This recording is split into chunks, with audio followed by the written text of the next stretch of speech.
Hello and welcome to And the Runner-Up Is. This week on the show, we're talking the 1958 Best Actress race at the Academy Awards, where Susan Hayward won for her performance in I Want to Live. But why did she beat fellow nominees Deborah Kerr, Shirley MacLaine, Rosalind Russell, and Elizabeth Taylor? We'll explore all this and more today on And the Runner-Up Is.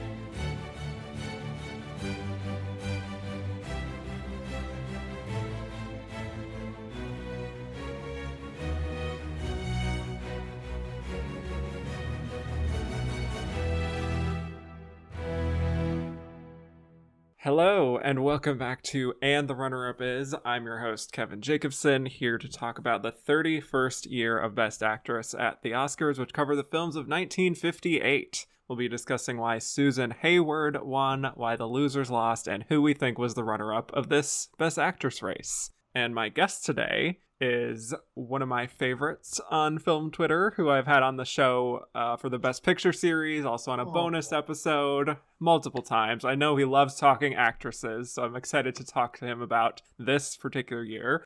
Please welcome back to the show, Baby Clyde. Hi. In all honesty, if I wasn't talking to you now about them, I'd probably just be talking to myself about them. So at least I've got someone to, mumbling to yourself about Auntie Mame and Paul Newman and Cat on a Hot Tin Roof.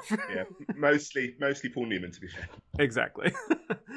Well, before we talk 1958, let's talk about Best Actress as a category. Very curious to hear your thoughts on this. My first question for you is, what is your favorite Best Actress win of all time? Now, given a lot of thought to this, there's two ways you can take it, isn't there? Because favourite can mean the best performance that you think won, or it can mean something outside of that. There's all kinds of variations on why something might be a favourite. So, Halle Berry's is a fantastic win. I love Olivia Colman's win, not necessarily because it was my favourite performance, just because of the absolute what the fuck just happened-ness of it. The Goddess at his share has an Oscar, my literal all-time favourite person, so I'm obviously extremely happy about that. But when it comes down to it, my all-time favourite Oscar win, I'm going to have to give you two, I'm afraid. It's Shelley Booth, 1952, and Geraldine Page, 1985, which I understand is controversial to some, but I don't care. I was a very strange child, and I remember being, 12, 13, when I first saw either of those films, and I used to make my whole family watch them. And both Trip to Bountiful and Come Back to Eva are kind of legendary films in my house for some reason. Well, me. I love that. That's the reason. And I think they're quite similar performances. They're kind of about loneliness. They're kind of about sort of desperation. And somehow... Older women. Yeah, absolutely. Exactly, yeah. And they're not the usual kind of actresses to win, Best Actress. I think I love both of those wins because they're kind of a bit strange for Oscar and because they are two of my all-time favourite performances ever put on film, and they actually won, which, seldom happens. Yeah, I've already talked about Shirley Booth. I absolutely adore that performance. Geraldine Page is a really interesting one because a lot of people mention the fact that she beat Whoopi Goldberg for The Color Purple, and so she's not always cited as a favorite Best Actress win, but in a vacuum, it's a great performance, and I'm glad that she won, finally on her 8th nomination. A really good culminating moment. For me, The Color Purple is one of my all-time favourite films. My mum starts crying when the credits go up at the beginning, not at the end. She literally starts crying as the credits start. Another film that was like huge in my household for whatever reason. So Whoopi Goldberg winning an Oscar for that would be sensational. There'd be no complaints from me here at all. Only, in my opinion, she comes up against what I consider one of the greatest performances that was ever nominated. And also, it was her 8th nomination. Come on, we hear a lot of reasons why people think Whoopi Goldberg won, but Geraldine Page on her 8th nomination wasn't going to lose. And she's great. That's the other thing. I hate it when people dismiss it as a what do you call it? A makeup win or something. Overdue. Overdue, right. Exactly. She's great. That's why she won. And she was also overdue. Fantastic. sometimes they come together, you know. Fair point. Right. Well, my other question for you on the opposite side of it, what would you say is your most heartbreaking loss in Best Actress? Okay, so I could go really long here, but I'm not going to. All right, we could do an hour just on my most heartbreaking losses. Give me your top 5. No, it's not about that. It's about reasons and like I'm going to cut it really short though. The things I really hate are, one, we just talked about, makeup wins and then repercussions. So when someone has a makeup win and then it has repercussions sometimes down the ages, you know. Just very quickly, I'll say, like, Bette Davis makeup win in 35 means she has 2 Oscars before the age of 30, which means she never wins an Oscar for any of her that next run, you know, between 38 and 44, which people would think was prime Bette Davis. Ginger Rogers wins in 40, which means you get a makeup win for Joan Fontaine, which means that neither Betty or probably Barbara Stanwyck didn't win. So these things really, really bug me, you know. Right. But my biggest other thing is when someone wins too early. So someone gets given an Oscar because they're the hot new girl, you know, and it happens all the time, doesn't it? Especially on the female side. So you can think, going all the way back, you know, Audrey Hepburn or Gwyneth Paltrow, Brie Larson. And in particular, the one that bugs me to this day and will always bug me is Jennifer Lawrence over Emmanuelle Riva. Oh, my God. I mean, I wasn't particularly aware who Emmanuelle Riva was. I kind of knew the name, you know, and she's not one of those huge legendary figures. It's not like she's a Catherine Deneuve or something, you know, who I think probably would have won in that situation. But to deny, how old was she, like 86 or something? It was her birthday. I know. It was her birthday on Oscar night, okay? So you have a legend giving the greatest performance of the lot by far, and what I consider probably the greatest performance of that decade in that category. And then you give it to Jennifer Lawrence, who's fine. I like Jennifer Lawrence, okay? I've got no complaints about Jennifer Lawrence at all. But did Jennifer Lawrence need an Oscar at age 22 for that particular film? She didn't. And what that then does is it potentially then ruins her film catalogue going forward. You know, she's being an Oscar winner at age 22, 23, whatever she was, puts an awful lot of pressure on someone, as we saw, because she's just taken, 4 years off. It was followed up with two or three? I think she had, 3 nominations in 4 years or something, didn't she? Winter's Bone, Silver Linings Playbook, American Hustle, and then Joy in 6 years. Don't even start me on Joy. Which is just too much. It's unnecessary. And looking back, she will give better performances in the future, which will be overlooked because you gave her an Oscar at 22 for something that didn't need to happen. Whereas, and it's all kind of a bit of a forgotten Oscar as well. It's not one of the classics, is it? Whereas Emmanuelle Riva, on so many reasons, would have been a legendary win. On her birthday. Can I just say that again? On her birthday. She came all the way from France. Yeah, she was there. I know. I will also always love her because I saw at the BAFTAs that they had her at 20-1 or something stupid, Emmanuelle Riva, and I was like, oh, no. So I quickly got some money on and won myself £250. Yeah, and at least BAFTA got it right. You know, at least Jennifer Lawrence didn't sweep the whole season. Yeah. I mean, that's a race where I feel like I hear different opinions, like Quvenzhané Wallis should have won, Jessica Chastain should have won. It's just one of those years where there were a lot of possibilities, and I think the it girl factor of Jennifer Lawrence just overpowered everyone, and it just sort of happened. And even she, in the moment, was like, this is nuts. Like, I'm sure she knew at the time, like, I'm 22 years old and I'm winning an Oscar. What is happening? So, and I think it's something has happened in the last decade. It may be to do with the more Academy members or something, but we kind of seem to have stopped that. Post Brie Larson, we haven't really had a Emma Stone, I would say. Yes, you're right. Yeah, so it's not that long ago that it stopped. Yeah, but, it was still 5 years ago. Yeah, there's been a lot of older women winning, which we didn't have for a long time, did we? Women in their 40s, even 50s, because they've given great performances and they haven't just been given that kind of here, have a nomination. We're going to give it to some pretty young thing. And let's be honest, that was like middle-aged men voting, wasn't it? Exactly. Notice how usually we don't have the young, hot it boy winning Best Actor. No. Timothée Chalamet did not win. Gary Oldman swept. So, well, I think this is an interesting race to then talk about because And It Girl didn't win. It was a true, like, overdue, quote unquote, maybe we'll discuss if she actually was overdue, type of narrative that I don't know if we really saw by that point in Best Actress by 1958. So relatively new. But let's get right into it. We're talking about the 31st Academy Awards. The nominees were Susan Hayward for I Want to Live! ! Deborah Kerr for Separate Tables, Shirley MacLaine for Some Came Running, Rosalind Russell for Auntie Mame, and Elizabeth Taylor for Cat on a Hot Tin Roof, with the winner being Susan Hayward at last on her 5th nomination. So, Baby Clyde, before we break down these nominees individually, would love to just know if you have any overall thoughts, just from binging this lineup as you did over the past few days. What were your main takeaways, if you had any? You say the last few days, literally the last 24 hours. Well, there you go. So whether my thoughts have quite coalesced yet, I'm not sure. I won't say there's questions you're going to ask me later, which I have, the specific answers that I have for. So overall, right. Pretty great lineup, which is when you asked me what year I'd like to do, I chose this one because it's a pretty great lineup.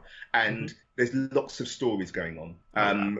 Not just overdueness, but like there are the up and comers. There's arguments about category placement. There's an awful lot of stuff going on here, and we're also talking pretty good performances. There's a couple in there I would say lesser than others, but this isn't one of the years when there would have been a bad winner. I mean, there would have been one bad winner, I think, but this isn't a year where we could have had a terrible winner. This is a pretty one of the better lineups, that we have, because sometimes. And some I've been listening to recently, there's been some dreadful lineups, Yep. This is one of the better ones, I agree. Not possibly not the best of the 50s, obviously, because obviously that's 1950. 1950. Yeah, but this is right up there as one of the best of the decade. I definitely agree with that. I think this is a very fascinating lineup, as you're saying. The narratives in there involved, no real stinker in the bunch. So I'm grateful for that. I think the Academy did a pretty good job this year, I would say. We've got this great combination that I love of celebrating the past and the future at the same time. Like, we have these perennial nominees like Susan Hayward, Rosalind Russell. Deborah Kerr is now a perennial nominee at this point, getting her 3rd in a row. But then you also have Shirley MacLaine getting her 1st, and Elizabeth Taylor getting her 2nd in a row, but still someone who's kind of new to the Oscar game. Both of their times, of course, would be to come. But sorry, just something else that's really great about this lineup is they're all in pretty classic films, because so often in Best Actress you get like maybe one who's in a Best Picture nominee, and then lots of others. You often get that like one nominee just from Best Actress, don't you? These are all big famous named actresses in some of their biggest films and big hit films of the era, and that is something as we go on, certainly you get to sort of the 70s when it gets really desperate. It isn't so you don't see so much the actresses in big hit films nominated in lots of other categories as well. Yeah, including 3 in Best Picture. Yeah, 3 of the 5. So I wonder when the last time that happened was. I'm sure we could find out, but that's just not something these days at all, is it? Yeah, it's kind of different now that there's like 10 nominees. Yeah, of course. Yeah. All right, let's just jump right in, and we're going to start in alphabetical order with the losing nominees, of course. And sadly, who better to start with as a losing nominee than Deborah Kerr for Separate Tables. This is her 5th nomination, her 3rd consecutive, like I said. I think this is around the time in someone's career of getting their 4th or 5th nomination and they still haven't won, where there start to be some real discussions out there that they're maybe overdue. And it's clear at this point the Academy was definitely in love with Deborah. Again, not enough to give her the win, but she was kind of in a groove of almost everything she did, having some sort of Oscar buzz, I would say. And this, I think, was a challenge for her, that she wanted to take on this character, playing a very meek and sort of vulnerable type. So Separate Tables, it's based on 2 plays that were combined into one screenplay and film, and it tells the story of the occupants of the Hotel Beauregard in England. So we meet Anne, played by Rita Hayworth, who comes to the hotel to try to revive a romance with John, played by Burt Lancaster, who's secretly engaged to a woman, Mrs. Collins, played by the great Wendy Hiller, past Best Actress nominee, getting her supporting actress win here. And then there's Major Pollock, played by David Niven, the Best Actor winner, who's dealing with like sexual harassment allegations. And he forms a connection with Sybil, and that's where Deborah Kerr comes in, and she's a very meek and shy kind of woman who's basically under her mother's thumb, played by who else but Gladys Cooper. Who else? So let's talk Deborah. Would love to know your thoughts just on Miss Deborah Kerr and what you think of her here in Separate Tables. Okay, so I struggle with Deborah Kerr because she's great. I've got no criticisms really of her as an actress. But she's at her best in films she's not nominated for. And I don't think that it's sad when someone has 6 nominations and never wins, but is anyone really arguing that she should have won in any particular year? I don't actually think they are. I can't think of anyone who argues she should have won in any given year. I would possibly give it to her in 60, which is no one else agrees with me at all there, but I think that is a bit of a character role, which I think she pulls off, and I think it's quite interesting for the Sundowners. But other than that, there's no real reason to have rewarded her. She is a bit bland, let's be fair. She's very, very beautiful, but she plays very similar characters over and over again, and she's just a bit dull, for want of a better word. Had she been nominated for Black Narcissus, of course, people would have loved to see that. I would give her the win in a heartbeat in 1961 for The Innocents, a brilliant, brilliant film. But her actual nominations are always middling. She's always kind of middle of the pack, isn't she? Only here, for me, she's dead last. Well, there you go. So she won't be getting your win. Yeah. Sorry, I'm giving it away at the beginning. I think we can I figured as much. Yeah. I don't know a lot of people who would give her the win for this, unfortunately. But I will say something potentially shocking. I remember watching this film years ago, liking David Niven, but still being a little confused with him winning Best Actor because it's like not really a lead per se, but still a leading star. We'll get into that. Yes. Wendy Hiller, love her. She has some really good moments, but that's not my favorite supporting actress win either. But I just really didn't remember what I thought of Deborah Kerr's performance, like, at all. I just did not have any memory of what she did here. So in some ways, this kind of felt like watching it for the first time. And you still have no memory of what she did, do you? Even though you've just watched it. I mean, we'll talk about it, but I feel kind of bad with Deborah, how she's had to deal with like her co-stars winning all the time, like Donna Reed and Frank Sinatra, Yul Brynner, and then here, David Niven and Wendy Hiller. It's like she's always just clapping politely for her co-stars winning Oscars, and she's just in the audience. So yeah, I think with this performance, I would say it's the most overtly showy kind of performance that she's turned in from her nominations so far. So there's that, despite also not having all that much screen time. I mean, this is an ensemble film without a real lead necessarily, but she has this very pronounced kind of character where even though she's shy and she's very reserved and everything, she's also very prone to outbursts and this really direct emotion in a lot of her scenes.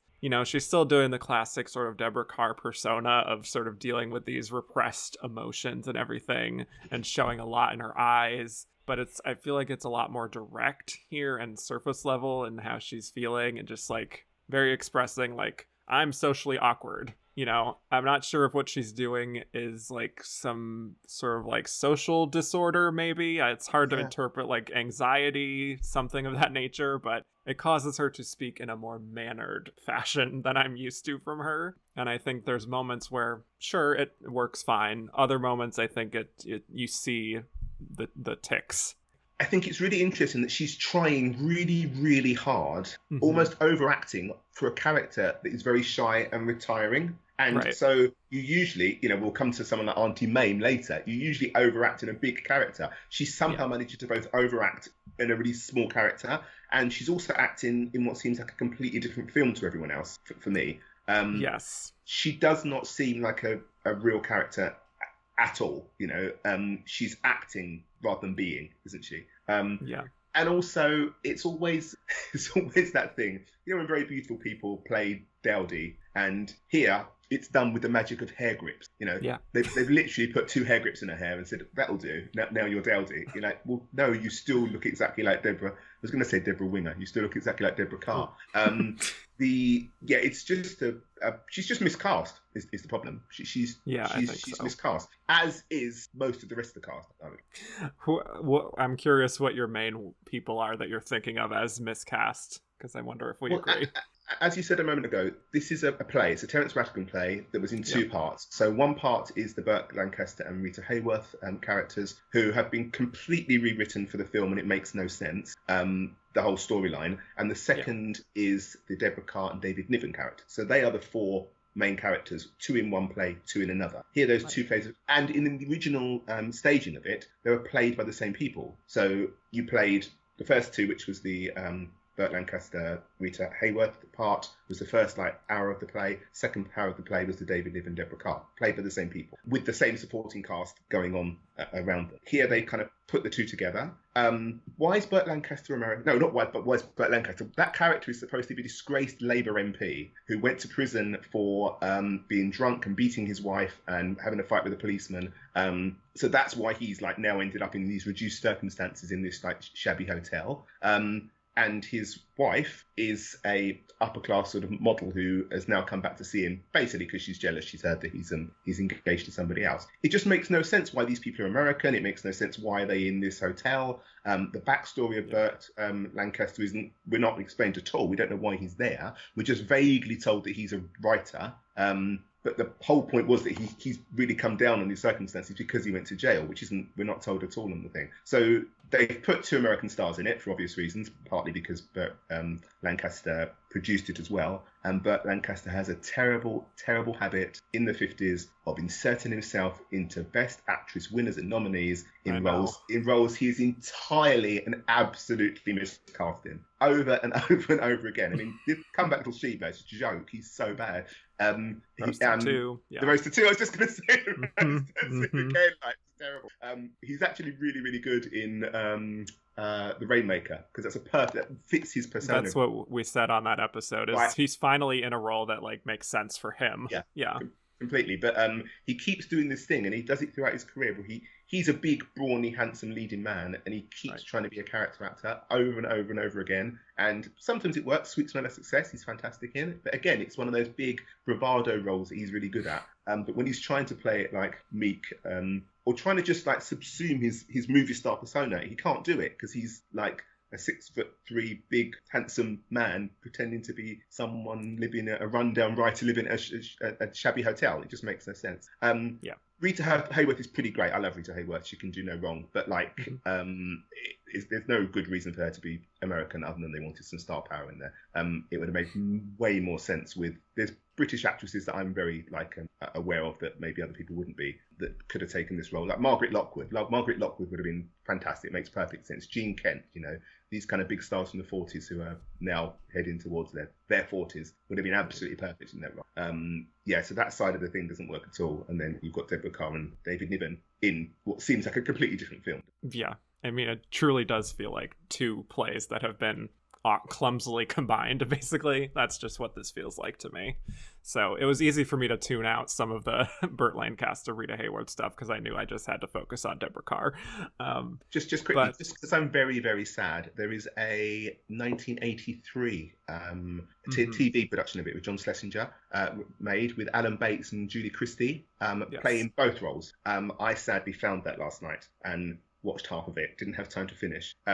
And just even watching the first half makes the 1958 version makes so much more sense. I was like, oh, that's what happened. That's why she's come back. That's why he stayed at the hotel. So if people are interested, it can be found easily on those websites that shall not be named. But if you think Separate Tables makes no sense, if you find that version, it all makes much more sense. Yeah. So I think the writing might be part of it, and just the direction, again, is a little clumsy. But if it's some of Deborah's line deliveries just feel a little bit straining to me. There's these moments where she, after the sexual harassment allegations come out and she's confronting the David Niven character, and she's just like, why did you do it? It just feels so forced. And I know it's part of the character, but I think I'm just so used to seeing Deborah in characters that feel more understated and realistic, and this just feels so broad to me. And it brings me back to some of the last scenes of Edward, My Son, where she has to be playing drunk,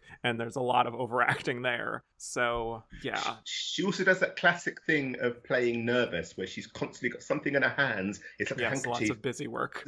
Work, like she's twisting, because that's what you do when you're nervous. And at one point, she's got her mum's glasses in her hands, so she twists them and cuts her hands. Just like, it's not what nervous people do. It's so obvious. It's such a sort of broad idea of what this character should be. Yeah. Well, part of her character is just the fact that she's under the thumb of her mother, like I said, played by the great Gladys Cooper, who is always torturing a Best Actress nominee.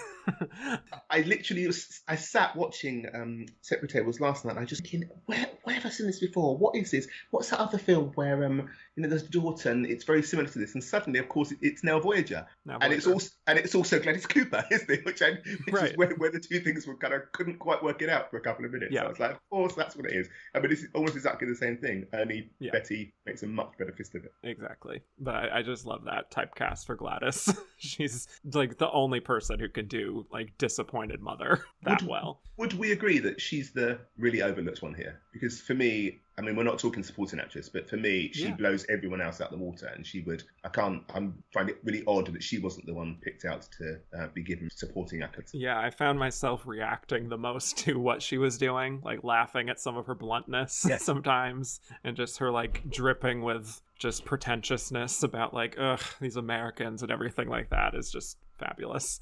I love it when they have a vote to whether David Niven should stay or not, and then she gets them and said, "Oh, that's unanimous then." And like, no, it wasn't. It wasn't unanimous at all. You've just decided for everybody, haven't you?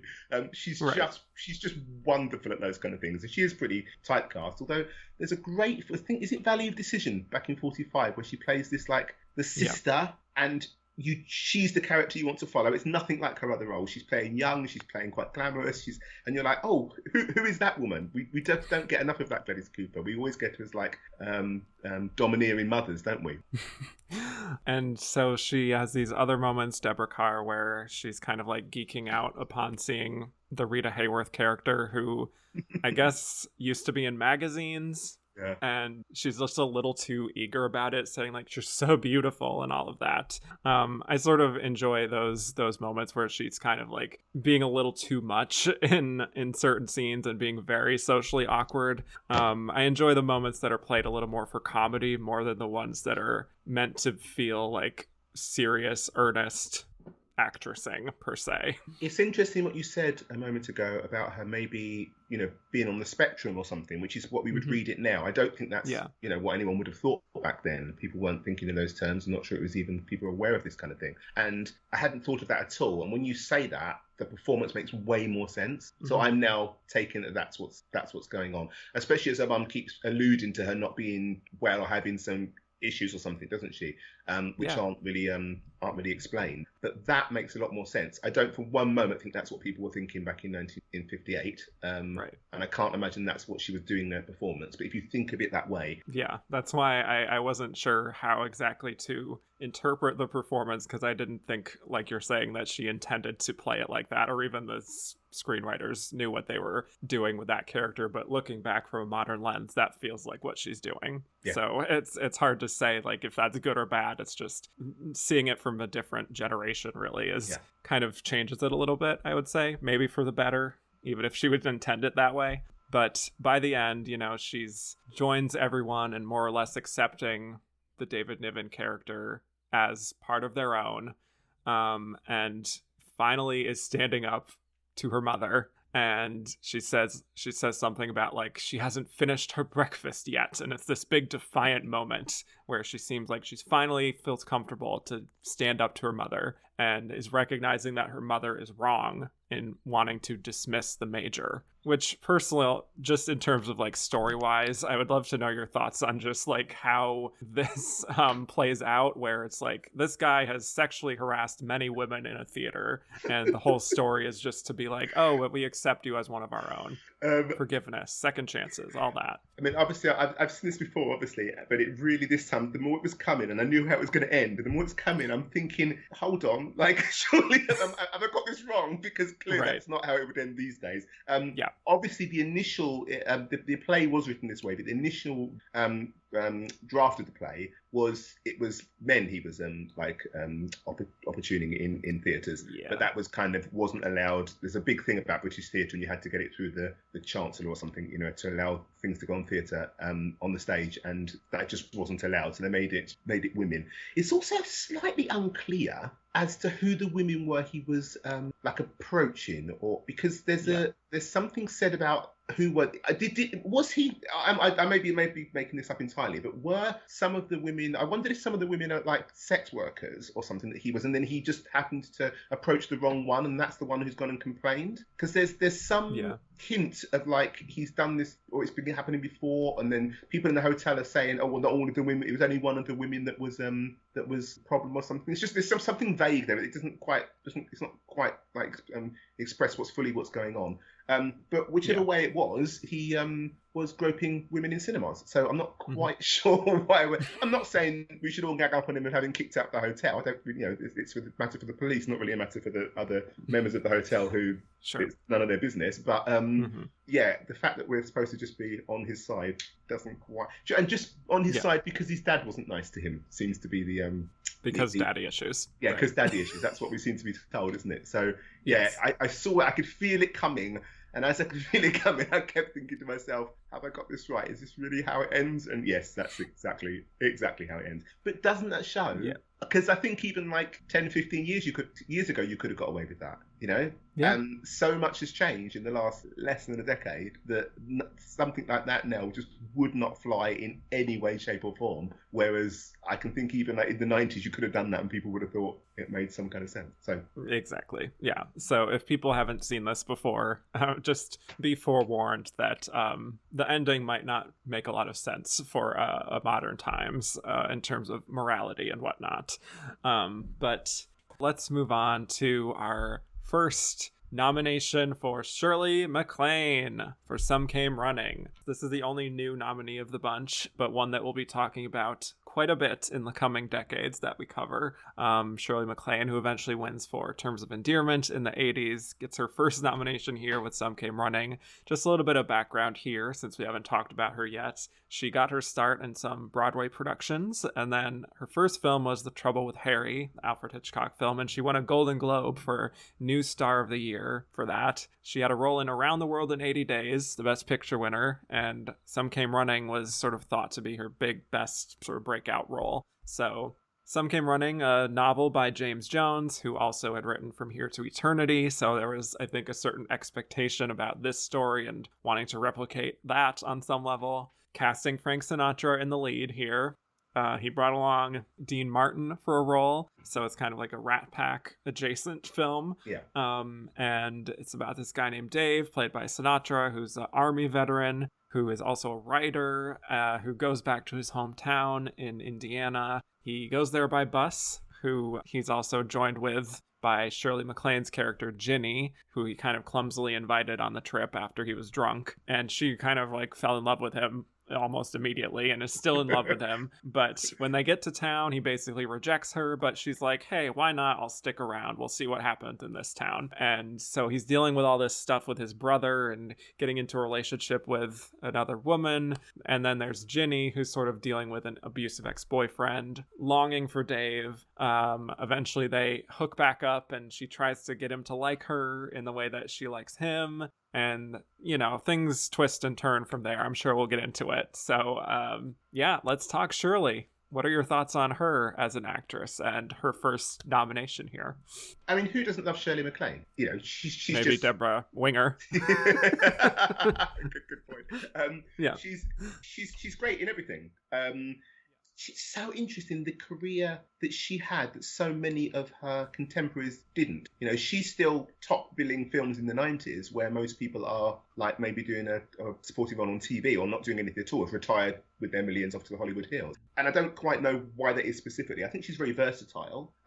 She's a bit of a strange star to me of that period. She seemed to arrive very quickly. This is only her fourth film. Her first film is Alfred Hitchcock. Her third film is a Best Picture winner. I can't quite place her. She's very, very modern. She's very off the top, a short haircut. Very, very like cool and cookie, as they would say. But she doesn't quite fit for me in 50s Hollywood. I think my problem with this film is the book is 1,266 pages long. Yeah? Let me just say that again, 1,266 pages long. The film's like, nearly 2.5 hours long. So why does nothing happen? A fair question. It's a real slog. It's a drag. Yeah, it looks great. It's got all that bright 50s colours and everything. None of the characters make any sense. Hers especially makes absolutely no sense whatsoever. Couldn't care less about what's going on with any of them. Frank Sinatra's just sex pest, basically, like harassing one woman in particular, and being awful to the others. It's just not It's enjoyable in a big schlocky 50s soap opera way, Yeah. I'll watch anything like that with stars in it, but the film's not good. The best one of the lot is Dean Martin. That's often the case, when he takes these kind of supporting roles and he can play drunk and he does it really well. Shirley, it's a bit much. She's a bit too pathetic, and that's not maybe her fault, it's the writing.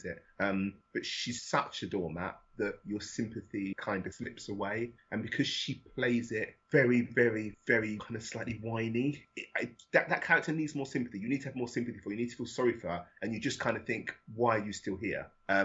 Which for me doesn't quite work. And I would say if there is a supporting role in this lineup, it would be her. Yeah, and I would imagine she might have won, because it's certainly a very flashy kind of character, at least. But yeah, I'm a big Shirley MacLaine fan. I think she's one of the most gifted comedic performers in the sense that she's just she has this great sense of timing. I think just great instincts.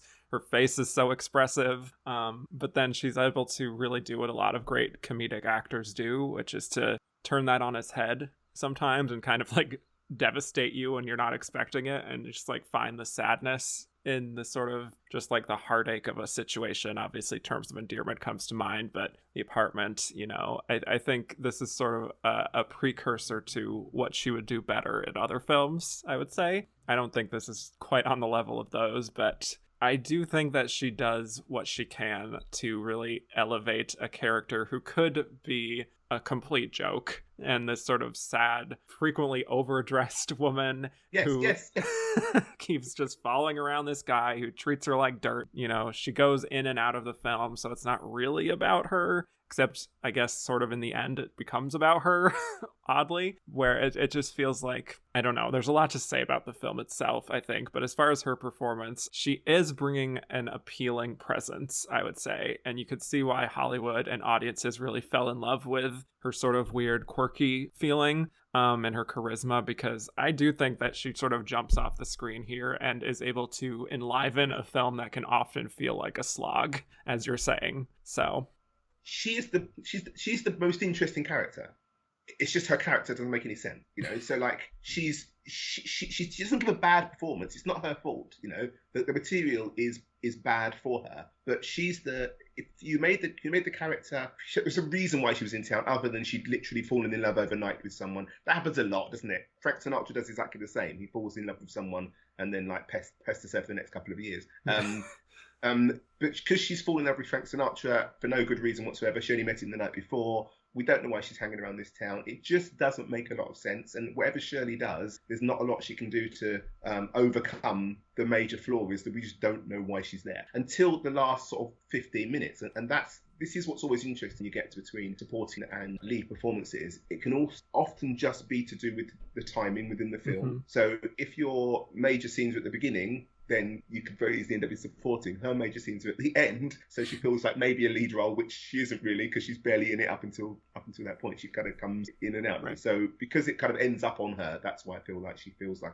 much more of a lead role than she actually is. I just think she's sort of lumbered with poor material, but it's good to see her in this company, which is like big A-list starry, great company, so early in her career, and she's laid down very early on what she's capable of. Because there are so many actresses of the 50s who, we may know and love, who never quite got the opportunity to do that. And I think it's really interesting. I don't know why specifically it was her that she managed to carve out a career that went on for such a long time with really good material. And the best thing about Shirley MacLaine is she won for what is inarguably her best performance, or her most Oscar-worthy performance. No one's complaining that Shirley MacLaine won for Terms of Endearment, whether you think she was the best that year or not. It's one of those performances which deserved an Oscar. again, what I was saying earlier, not a makeup award. Her fifth nomination, it's 25 years, but it's not a makeup. It's a perfectly well-deserved Oscar for what is probably her most famous role. Yes. And as her speech said, she would agree. She deserves this. Thank you.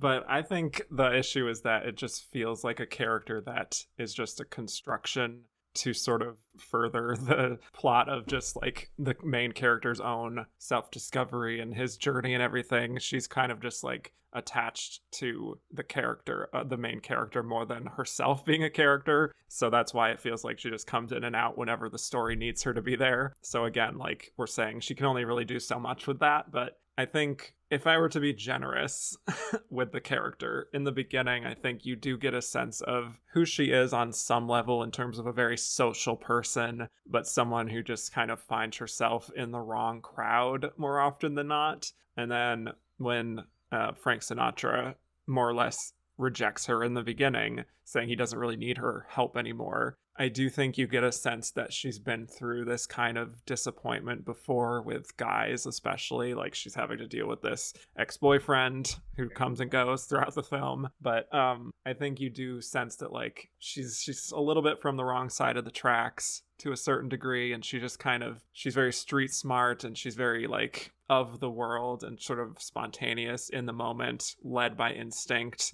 That's just the sense that I get from the character. And I think just her own quirky sort of personality, Shirley MacLaine, just naturally lends itself to that and is, for me, making up a lot for the discrepancies in the character. So that's why I come away positive with the performance. Yeah, there was just a lot of things that just I tried to work out and I couldn't. I mean, why has she got a southern accent? She keeps saying she's from Chicago, but she's got a southern accent that keeps coming in and going. Why is she permanently dressed like a streetwalker? It's like she's moved to this little town somewhere and she continues. I mean, she was on a night out, so it's understandable why she was dressed like that when she arrived. But she continues dressing it like that for the rest of the film. Mm-hmm.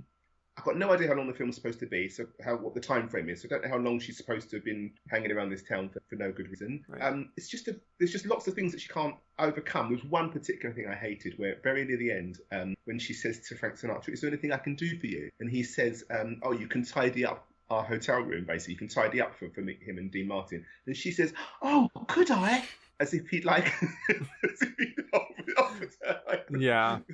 It's like some sort of Stockholm syndrome situation. Yeah, it was like, it just didn't feel real at all. You know, you might do it, but like she was so eager and so pleased that she'd been asked to like be his maid. It just was like, you can't overcome this clumsy dialogue, however good an actor. Again, it's sort of a construct and feels like very written by a man, I would say. Oh, absolutely, yeah. In the book, which I have not read all 12,000 pages of it, in the book she doesn't arrive in that. In the book, she already lives there. She lives in that town and she works at the brassiere factory and she's seen a bit like the sort of town floozy, which makes more sense as to why she would be in the town, because otherwise she's just arrived in a bus and decided to stay for no good reason. So yeah, I don't understand that change. What does that do? I don't know why they... Yeah, well, it makes the whole film and certainly the character make less sense. I do enjoy the scene where she's singing because that's fun, and she's just completely tone deaf and drunk as hell, and she's just performing her little heart out, and it's like, after you've gone, it's just like this grand diva moment. Again, I appreciated the moments where she was able to liven up a film that I frequently found pretty sleep-inducing overall. There's a bit I love where they're eating hamburgers in the bar, and then I think it's when her ex-boyfriend comes along and they get into a fight. But the whole time, the whole scene, the whole fight, I think she then gets arrested. She has this hamburger in her hand, so she's permanently got this hamburger, like it never gets put down, which made me laugh. And that's more busy work, but she makes it work better than Deborah does, perhaps. Yes, absolutely. So there's that. I love that she's just randomly very excited when he buys her a decorative pillow, which for some reason is being sold at like this bar. I thought exactly the same thing. Was that a thing back in... It's supposed to be I have no idea. It's supposed to be set in 1948, which again, it doesn't look like 48. Even like the way she's dressed doesn't look like 48. Even her haircut does 48, does it? So that was very, very strange. And then she walks around with that rabbit permanently, doesn't she? Which is kind of infantilizing. There was something weird about that kind of didn't ring true as well. That hideous decorative pillow that she really wants. So pleasing, hideous decorative pillow. Yeah, again, like she's really just doing what she can and just trying to sell how desperately in love she is with this man who barely even cares about her, to be honest. So it's kind of sad, and you're right in terms of feeling a little pathetic in many regards. There is another scene I wanted to talk about, which is when she goes to the college of I have notes. Okay, I knew you would. Of the woman who Frank Sinatra's character has been seeing off and on, and she works at this college, and she's kind of asking her intentions about like marrying Dave, and she just breaks down, and she's just like trying to catch her breath as she's trying to explain how much she cares about him. And what do you make of that particular scene? I mean, much like the other stuff, it just didn't ring true. So whatever Shirley is giving us, and what she's given us is fine, it just did not ring true. There's a particular moment when, she's dressed like she always dresses, which makes her stand out in the whole town. Nobody else dresses like this. She's going to see the very, very proper sort of rich who Dave is kind of a love rival. And then she stands outside the classroom, putting on more lipstick and more rouge. And you're like, nobody would do that. You wouldn't like make yourself, all of your insecurities against this woman who's extremely classy, and that would be exacerbated by you going in essentially looking like a clown, I just, what are you doing? Nothing is Shirley's fault. Okay, I've got nothing is Shirley's fault here. Surely innocent. The fault is all with the script and the nonsense she's given to do, and how the character itself makes so little sense. And it's unfortunate that my takeaway was I just found the character kind of irritating rather than having sympathy, which is what you need. Yeah. I mean, it's just this very clear, delineation between here's this book smart Gwen, her character's name, and then here's Ginny, who's just like this overdone, overdressed, street smart woman who is kind of like almost speaking in broken English sometimes. And it's just this like very two-dimensional kind of like, here's her and look how different they are, where I feel like Shirley's trying to find a little bit of dimension in her character and trying to make that sound authentic, but again, can only do so much. And then of course there's her talking about signing autographs of his story in the magazine, which gets published, and he kind of browbeats her and saying like, not being her boyfriend, and you can really see her heart breaking, I think, there. He more or less makes amends with her after that, but like, again, telling her to clean up the place, and she's like, oh my god, yes, I'll do anything. And she just totally, head over heels for him. And then he reads the story out loud to her, and she says she likes the story, but she clearly didn't understand it. I love when she's just like grasping at straws and being like, what did you like? Everything. Which character? I like the people. All of them. Yeah. I liked everything about it, but cannot say anything specific at all. Very relatable moment for me. I think we've all had a film or like a book sometimes where we know it's impressive, but can't really put into words exactly what it all means per se and why it resonated with you. It's just like, I liked all the things about it. It was good. The people. The people. Yes, loved the people. Which just sends him into like a fury. And then he proposes to her. Like, it's all over the place. Makes absolutely no sense. It's one of those things where I will never do this, but I kind of feel like reading the book because, again, it makes sense. Although the book got absolutely scathing reviews, it was like said to be horrendous. So, yeah. But it's the kind of sad thing that I would do. I'll try and avoid it. But at least it would probably make more sense, as you're saying. Yeah, absolutely, yeah. And I think it's really hard when you have to adapt. Even at 2 hours 40, you can't adapt 1,266 pages. And it's very, very hard to adapt that into making any sense. You need to have Gone with the Wind. You need 4 hours to do it properly, or you need to take a part of the book or something. But you can't squeeze 1,200 pages. Or do it like It Chapter 2. Right. Some came running Chapter 2. That's what we need. Yeah, which none of us need that. Okay. None of us need something. Fair enough. Shall we talk about the ending?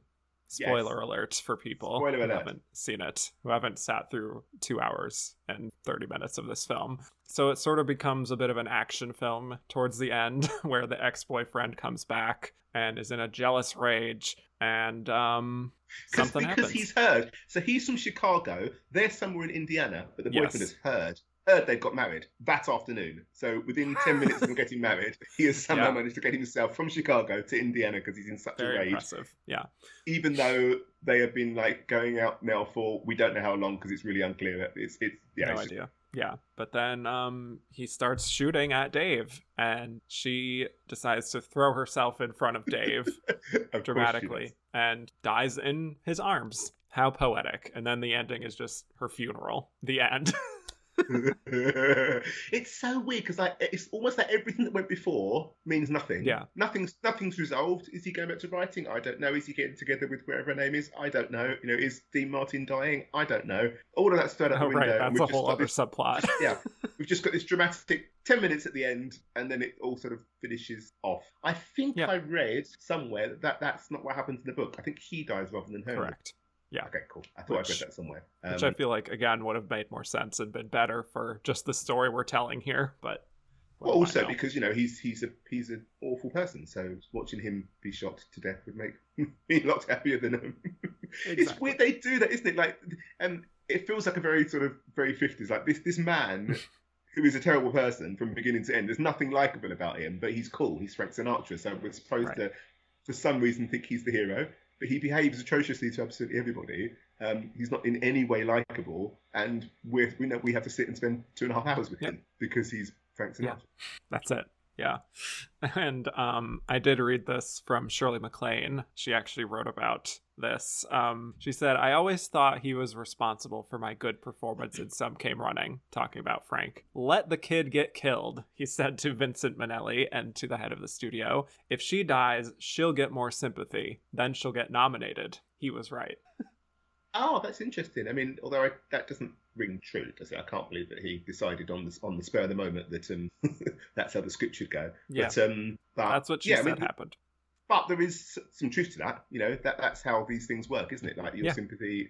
If he died, then maybe she wouldn't have got nominated. Our hearts wouldn't have gone out to her floppy bunny in it. Yes. Well, I'm pretty much all tapped out with Shirley MacLaine takes. Excited to talk about her more in the future, her other nominations. This is a good start. Lots more to come. Oh, yes. All right, let's move on to a very exciting one. We're going to talk next about Rosalind Russell for Auntie Mame. Sadly, this is the final time we'll be talking about the great Rosalind Russell, although it's been a while since we had the last time we last talked about her with her very famous loss for Morning Becomes Electra in 1947, so this is 11 years later. So in between that and this, she won a Tony for the musical Wonderful Town, which is actually an adaptation of her own My Sister Eileen, her very first nomination, so that's kind of poetic. So she did that, and then she did the Broadway production of Auntie Mame when she was nominated for a Tony, and here she's reprising her role in the film. So let's get into it.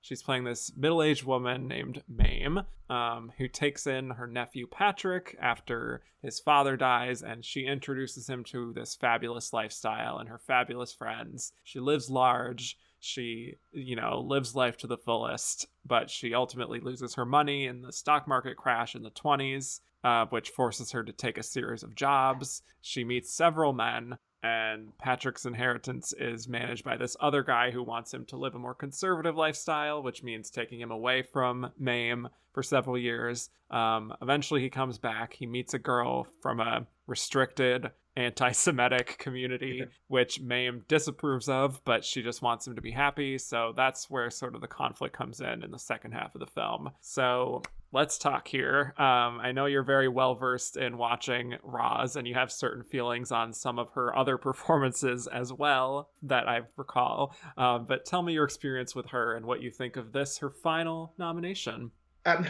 Problem with Rosalind Russell, problem for Rosalind Russell, is like mid-40s, she decided she wanted to become a serious actress. And so we get those two dodgy nominations in 46 and 47, which were her thought at the time to be like her likeliest wins. And they don't serve her well at all. She's a perfectly good serious actress, don't get me wrong, although she's absolutely dreadful in Morning Becomes Electra. One of my top 5 worst performances ever nominated. But the stuff that she's great at, and this happens so often, Cary Grant is another example. Her best performances were her comedy performances for which she didn't get noticed for. So The Women and His Girl Friday would be the two really obvious ones. Happily give her the win for His Girl Friday, just for the pace of it, just the for the stamina, speed of it, just being able right. to. Yeah, exactly, absolutely. So she's got these two dreary nominations in the middle. This is a good combination of all her skills. I was trying to think who else could have played this role at the time, and I couldn't really come up with anybody.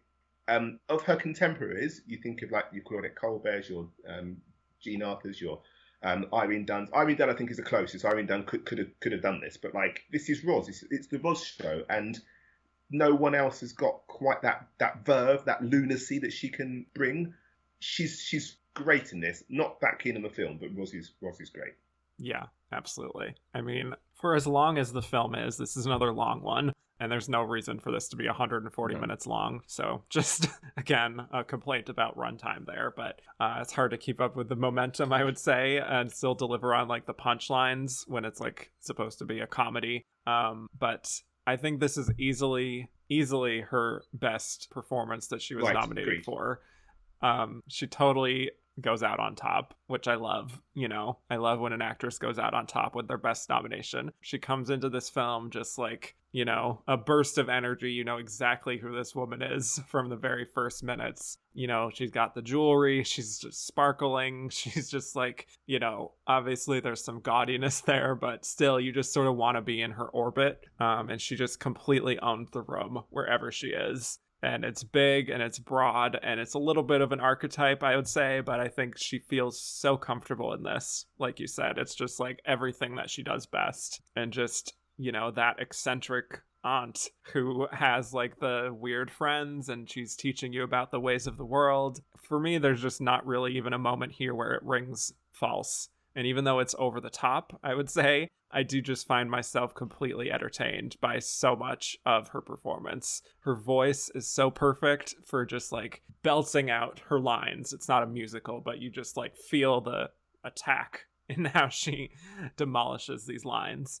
And it makes a lot of sense. There's a musical version of this in that respect, but she just she has this way of just disarming you and just inviting you in, and you see why people want to be in her orbit, and she's just able to win people over. And I think she's able to carry me through some very long patches of the film. Like, no matter how I'm feeling about a particular development, like, say, the random excursion to Egypt and all these different countries or things like that, she's able to carry me through because you feel like some kind of identification with her, I guess. Like, you're always on her side. You feel like she's always gesturing to you in a way, a little bit of a wink, but not overtly. I agree with every word. I mean, we all want to go to Auntie Mae's parties. Right. So from the beginning, you're on her side because she's the most fun in the room, and she is as charismatic as she needs to be in order for us to believe that character. The problem is that character goes over 2.5 hours or whatever it is, and it doesn't change. It is a bit one note, and that's not her fault. It's just the character doesn't really change that much. There's some sadder moments, but on the whole, she's up. She kind of starts at 11, but 11's what's needed here. So that's right. Kind of fine.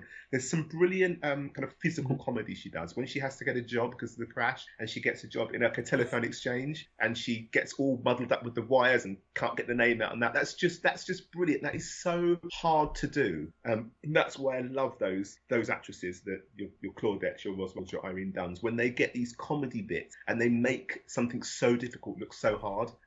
No, the other way around. Make something so difficult look so easy. That's what I'm trying to say.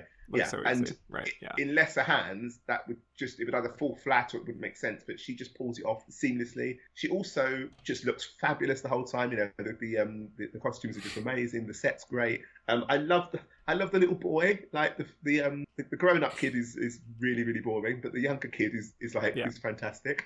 There's such a lot going on. It just goes on for too long, basically. Yeah. I love just in the beginning when she's trying to figure out like how to care for her nephew, and her first instinct is just to like offer him a martini. And she kind of she has to think of, again, it's like that quick His Girl Friday type of comedy that again is her absolute forte, and same thing with the telephone stuff as well. Some of her one-liners are just the way that she really attacks them is so fun. Like when Patrick is asking if this woman is English, And she says, well, when you're from Pittsburgh, you have to do something. I love, there's a line where I think it's with the banker who's like in charge of the kids' money, and he says something to her, and she hands him some like peanuts or something. He says something, and she says nuts. Now it's like a play on words, because she's offering him nuts while she's also saying nuts to what he's just said to her. But she does it as she could say nuts, but she doesn't. She says nuts as if it's like it's a question. Would you like some nuts? But really, we know what she's saying to him. It's just really cleverly done.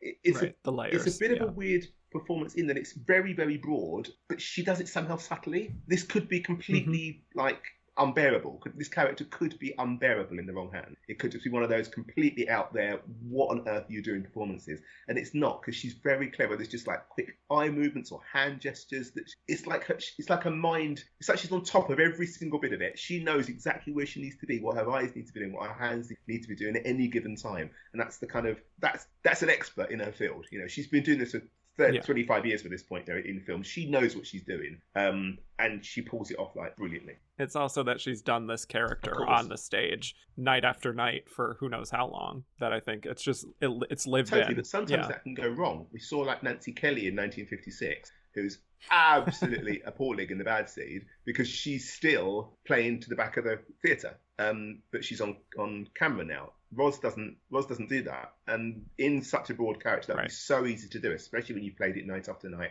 That performance is ingrained in you, and you could get onto set and start giving that performance. But she's a film actress first; she knows what she's doing, and she somehow manages to tamper that. It doesn't feel like a stage performance on film. It feels like a film performance, which is the trick that what makes it great. I would also throw in Julie Harris in The Member of the Wedding as not great at adapting that either. I'm so pleased you said that. I watched that relatively recently. I saw it first years and years ago. The single worst Best Actress nomination of all time, in my opinion. Well, we certainly had fun tearing that one apart on that episode. Do you know what? I'm actually on that edition right now. Oh, that's funny. I'm on 52. I was listening to it when I was walking out. Went to the shops earlier today. I haven't got to Julie Harris yet, but trust me, I was assuming there'll be kindred thoughts. Spirits there. Yes. I think, as you were kind of alluding to, she has these sadder moments where she is allowed to have a little more depth with the character, and how Mr. Babcock, the guy who's in charge of the finances, decides to take the nephew away, and you just see like her pride being wounded in that moment. But then the way that her mood just like turns on a dime after that, when her actress friend says like, hey, you should star in this play with me.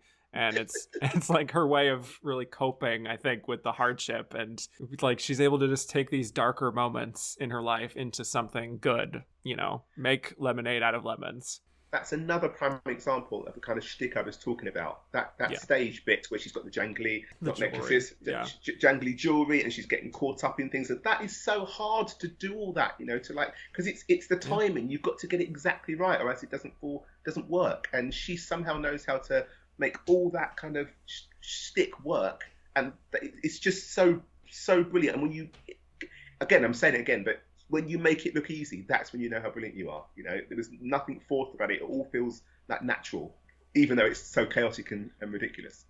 Yeah, exactly. I love that whole stage scene, which is just like completely broad, but just the loudness of the jewelry is what gets me every time.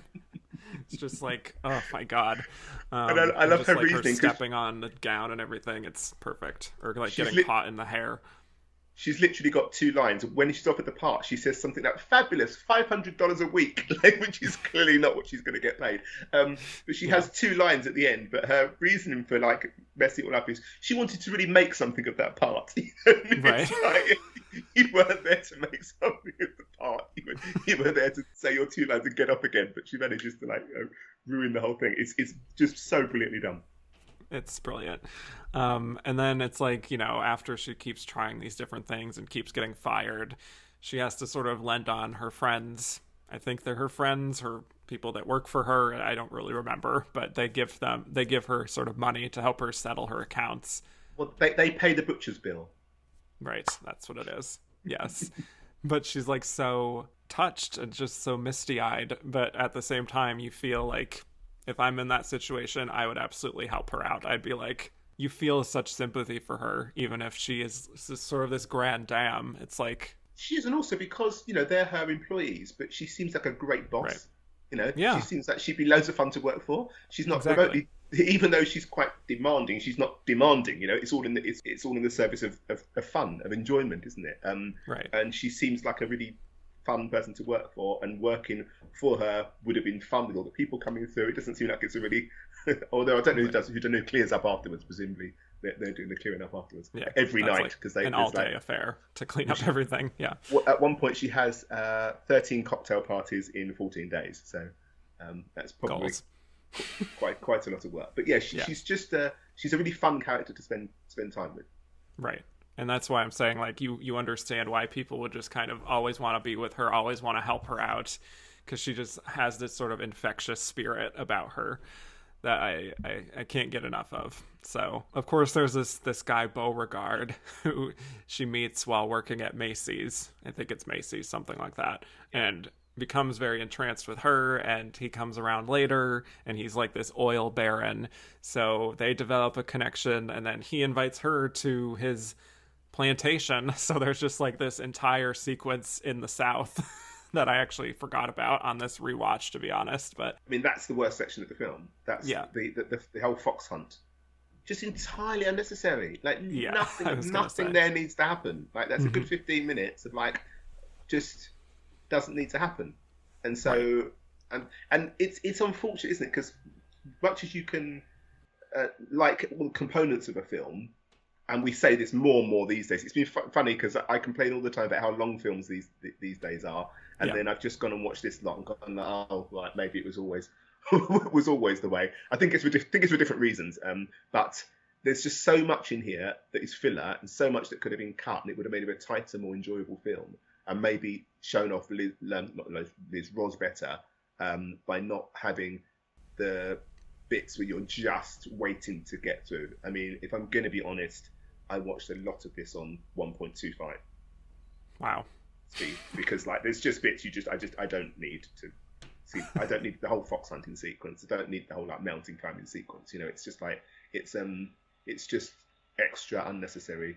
Oh, because it's a book, isn't it? It's a book turned into a play, turned into a film. So once again, could have done with some trimming.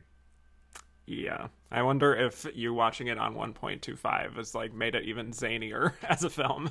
Just all the physical stuff and everything. Totally, but I watched it very recently, so I think that's my third or fourth time watching it in total, and I watched it maybe beginning of 21 or end of 2020 or something. So within the last 18 months I've seen it. So it wasn't so much like me watching it again to see my thoughts. I kind of already knew my thoughts. It was just to refresh myself for this, which is why. Otherwise, I would have like sat and watched the whole thing in very serious mode, but it didn't feel like I really needed to do that because I already knew pretty much what my thoughts were. Yeah, I agree that the all the stuff in the South just kind of feels like it's not even belonging to this movie at all. Like it feels like the kind of thing that if this were like a TV show per se, and you're just like following the adventures of Mame, it's like, oh, here's this episode where she goes to the South and she has this rival who's trying to sabotage her, and it's like this fun little fox hunt. Yeah. And then it's just that. But in this, again, comedies should not be 140 minutes long. Like it's really hard to sustain that. Yeah. Yeah. And I would say there's a whole midsection of which, even though I've just watched it this afternoon, I couldn't tell you what happened. So from Fox Hunt to marriage to writing her memoirs. So the first bit, but then when the guy comes back older, I don't remember how or why he came back older. I can't remember what was going on there. And then the last half hour is fantastic. The last hour is great again. But there's a midsection that's just a wash. Yeah, I do love when they approach her to write a memoir of all of her stories, and she's just kind of hesitant at first. She doesn't really think so, but then when someone mentions the idea that it could be like a bestseller, she's like, my memoirs, and just is like off to the races from there. The first thing she says, I imagine it's in 2 volumes. In 2 volumes, like Proust. Proust, that's right, yes. Yes. Again, it's like that thing that is just like what we were saying with she's so despondent after Patrick's been taken away, and then someone presents this idea to her of like, here's how you could be successful again, and she's like, oh, here we go, and she just like launches right into it. That attitude is so infectious to watch. I think it really comes back together in the last sort of half hour, 20 minutes when the nephew gets this dreadful girlfriend who's going to marry, and she goes up to their house up in the I assume it's up upstate New York, or maybe kind of Connecticut or New England. Probably Connecticut. Connecticut. Yeah. And they're just not her kind of people, and so she tries to fit in, but she can't do it. And then they sort of in coded ways tell her that they're anti-Semitic, which she's like, oh hell no. And then so she puts on a big performance to make sure this whole thing falls to pieces. And that's just really well done. Every person in that is great. Even the girlfriend, which could be a really bland, boring role, but she's got this awful whiny voice. What is that voice that she's doing? But she does this amazing thing. I don't know who the actress is actually. Auntie Mame is telling a fabulous story about something, and the fiance says, "Oh my God, you've got to hear what happened to me."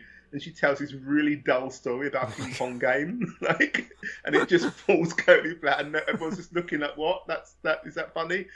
It's so well done, especially as it's not just her in that whole. There's seats going up and down. There's things on the ceiling people are bumping their heads into. That whole bit is like just brilliantly staged. It's almost like a stage bit, isn't it? Like a stage, a stage piece. It's brilliantly done. Everyone in there is great.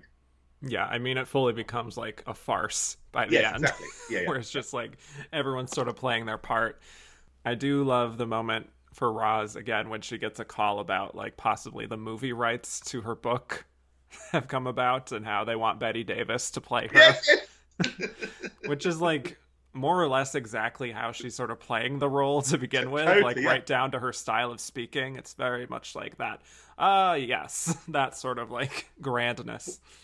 When I was thinking of other people who could play this, Betty's obviously someone who comes to mind, and there's a hint of Bette Davis. There's a definite hint of All About Eve in this, isn't there, somehow? Yes. But Betty's not funny.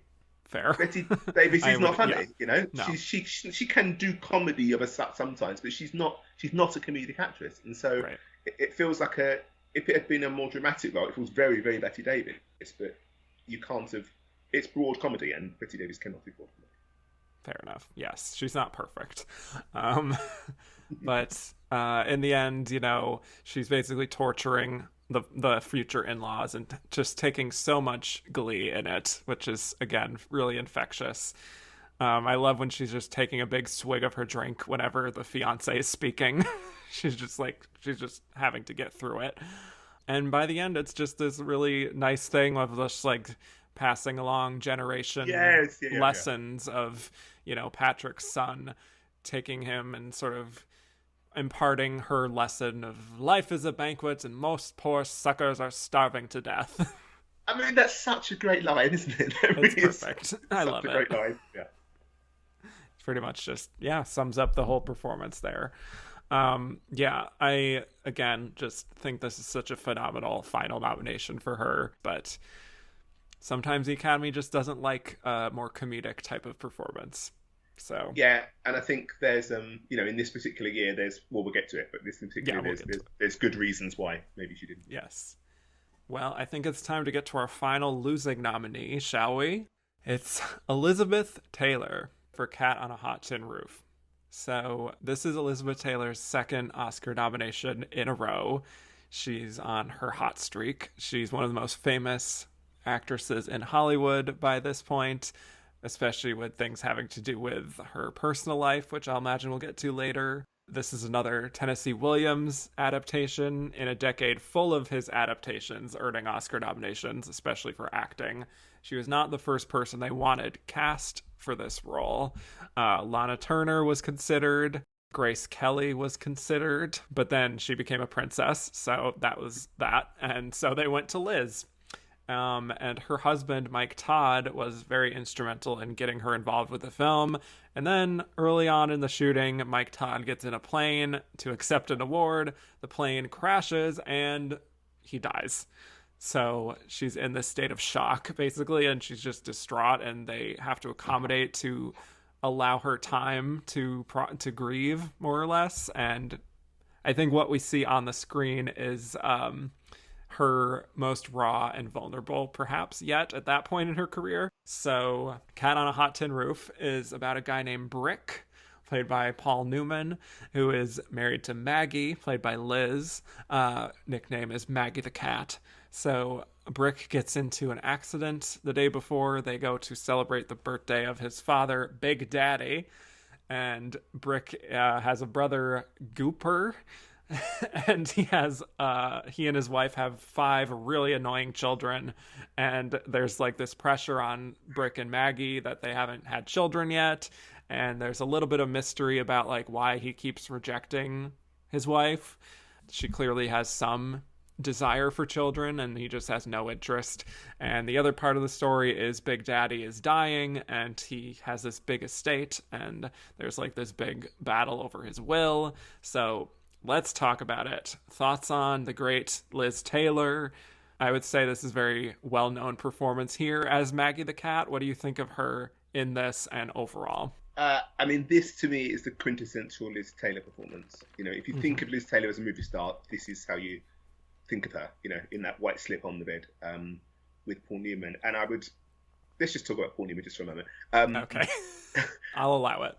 Has there ever, and I was genuinely thinking of this, has there ever been a more beautiful couple in Hollywood history? Has there ever been like a pairing of 2 people at their absolute peak who look so amazing together in one film? I don't think so. This is her first grown-up role. She's been a star since she was like 10, you know, since National Velvet, which was like 13 years before. She's only like 24 here, something like 24, 25. She'd been in lots of hit films. She'd been in big splashy films. She'd been in like adult films. She'd been in Giant. She'd had a nomination the year before for Raintree County. But these were big, splashy, showy Hollywood sort of blockbuster type roles from big books and, you know, very, very 50s. This is an acting job. You know, this isn't just a movie star job. It needs a movie star to pull it off, but this is an acting job. And to me, this is the moment you're like, Liz Taylor is an actress, you know. She's not just a movie star, of which she is an A+ grade movie star, but she's also a proper actress. And I love this film. I absolutely love this film to pieces. I love every single bit, every moment, every performance, everything about this film. And Liz Taylor is right up there with one of the reasons why I love this film so much. Yeah. I pretty much co-sign what you just said there. I think this is a fantastic performance from Elizabeth Taylor. Certainly one of, again, her most well-known, and deservedly so. She absolutely fits into this Tennessee Williams, Southern, long-suffering woman archetype who is, like, tortured by what's happening to her and is dealing with a lot of inner turmoil and just having these conflicts with the men around her, and also like having a certain femininity to her at the same time, and you feel just the pain and this very delicate balance that she's having to pull off of like caring for her husband who doesn't seem to care about her, trying to sort of guide him in a way, and I would say maybe manipulate him to a certain respect into doing certain things, and caring for her, and, you know, caring for his father so that they can maybe get some money because, you know, Big Daddy's dying soon, so there's that. They have this baggage that's weighing on them, and what's remarkable, I think, is that she's never going too over the top with it when it becomes like to where it might become campy, you know, and at least I don't think so. Like, despite having to say some pretty over-the-top lines sometimes, like, I feel all the time like a cat on a hot tin roof, like, things like that. Genuinely, when she said that, I watched it last night, and when she said that, I was like, how do you do that? That's such a terrible, stagey Tennessee Williams line, you know? Yes. But it takes real talent to say it, and me not to go, ooh, you know, like, to recoil. Like, it pulls you out of it. Yeah, it totally pulls you out of it. Yeah, but somehow she makes it work. There's another thing she has to do is like she has to be likable. Big Daddy really likes her, you know. Yeah. He hates much.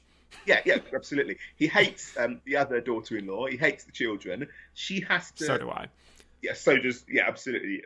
Big Daddy likes her, and she really likes Big Daddy. Now, there's a backstory which we're not explained, where she's poor. You know, she somehow marries into this extremely rich family. All we know is that she doesn't come from the same kind of wealth as they are, and she's very aware her husband is not doing the job what needs to be doing, because that estate is going to get taken from them. Mm-hmm. She's very aware of the fact that she's being the grown up in the room. But she's doing it in a subtle, friendly, flirtatious way with Big Daddy, which the other daughter-in-law is not understanding at all. There's that brilliant moment where near the beginning, when Big Daddy arrives in the plane, and the kids are playing their I don't know, Battle Hymn of the Republic or whatever nonsense it is they're playing on their sousaphones and things. Yeah. And they all come rushing up to Big Daddy, and Liz is just stood at 10 meters back, just sit there looking gorgeous and waiting. Oh my God. And Big Daddy heads straight towards her, and you have to understand why he would do that. You have to understand why, not just the annoyance of the kids, but if that was done by someone who didn't have her movie star charisma, it would fall flat. It's a tricky role. It's a grown-up adult role, and she handles it so well with all that Tennessee Williams dialogue that goes on. You can't fake that. You can't get Lana Turner, who I adore. I love Lana Turner. To me, she's just like the ultimate movie star, but she's not an actress in that way. And I don't say that's a criticism, because I think Lana Turner is actually a pretty great actress, but she's not. Does that make sense? Yeah. You couldn't see her on stage, could you? You couldn't see her working this dialogue or understanding this dialogue in the same way. And Grace Kelly can't act, so thank God for that, Dickinson. I think with Liz, you find yourself on her side, because we don't know the details really of why he's so closed off to her in the beginning. We don't really find that out until later in the movie. So part of the audience at the time might be like, what's going on with this guy? He's got this gorgeous wife who adores him, will do anything for him, including flirting with his own father, if it means helping out their family relationship. Why is he so unwilling to engage in any way? And even though she knows, obviously, on some level, what's hanging him up, his stuff with Skipper, his friend from the past, she's kind of like us in sort of wanting to open him up, So I think as an audience surrogate, maybe, it sort of feels like her most sympathetic character, maybe, at least of her 5 nominations, I would say. Yeah, they're not the most sympathetic characters, are they? It's interesting. She has to be gorgeous, She has to, because you have to be like, why on earth would Paul Newman not want to be sleeping with her? And prime Liz Taylor, that's a perfectly reasonable question of literally anybody on the entire planet, isn't it? So it has to make sense that there's something else going on here other than that she's a frump or a bore, none of which she is. She's the most dynamic, exciting character on the screen, and so the fact he's rejecting her constantly tells you there is something going on, because no one turns down Liz Taylor in their prime. Right. But I mean, we get these subtle, obviously, hits of just she's pestering him so much about him probably not getting the money from the inheritance because of this rift that they have. So it's clear that she's kind of not necessarily a nag per se, but she's just really kind of insisting upon him these things that he's just not willing to engage with. So I guess you understand why he might find her annoying, maybe, but again, it's still it's not like she's the shrew type per se. But he's firstly an alcoholic, so yes, he's not actually thinking of anything past where his next drink's coming from. And secondly, he's grown up with great privilege, so he doesn't understand what it's like to not have the money, the wealth, the position that he's had. She does.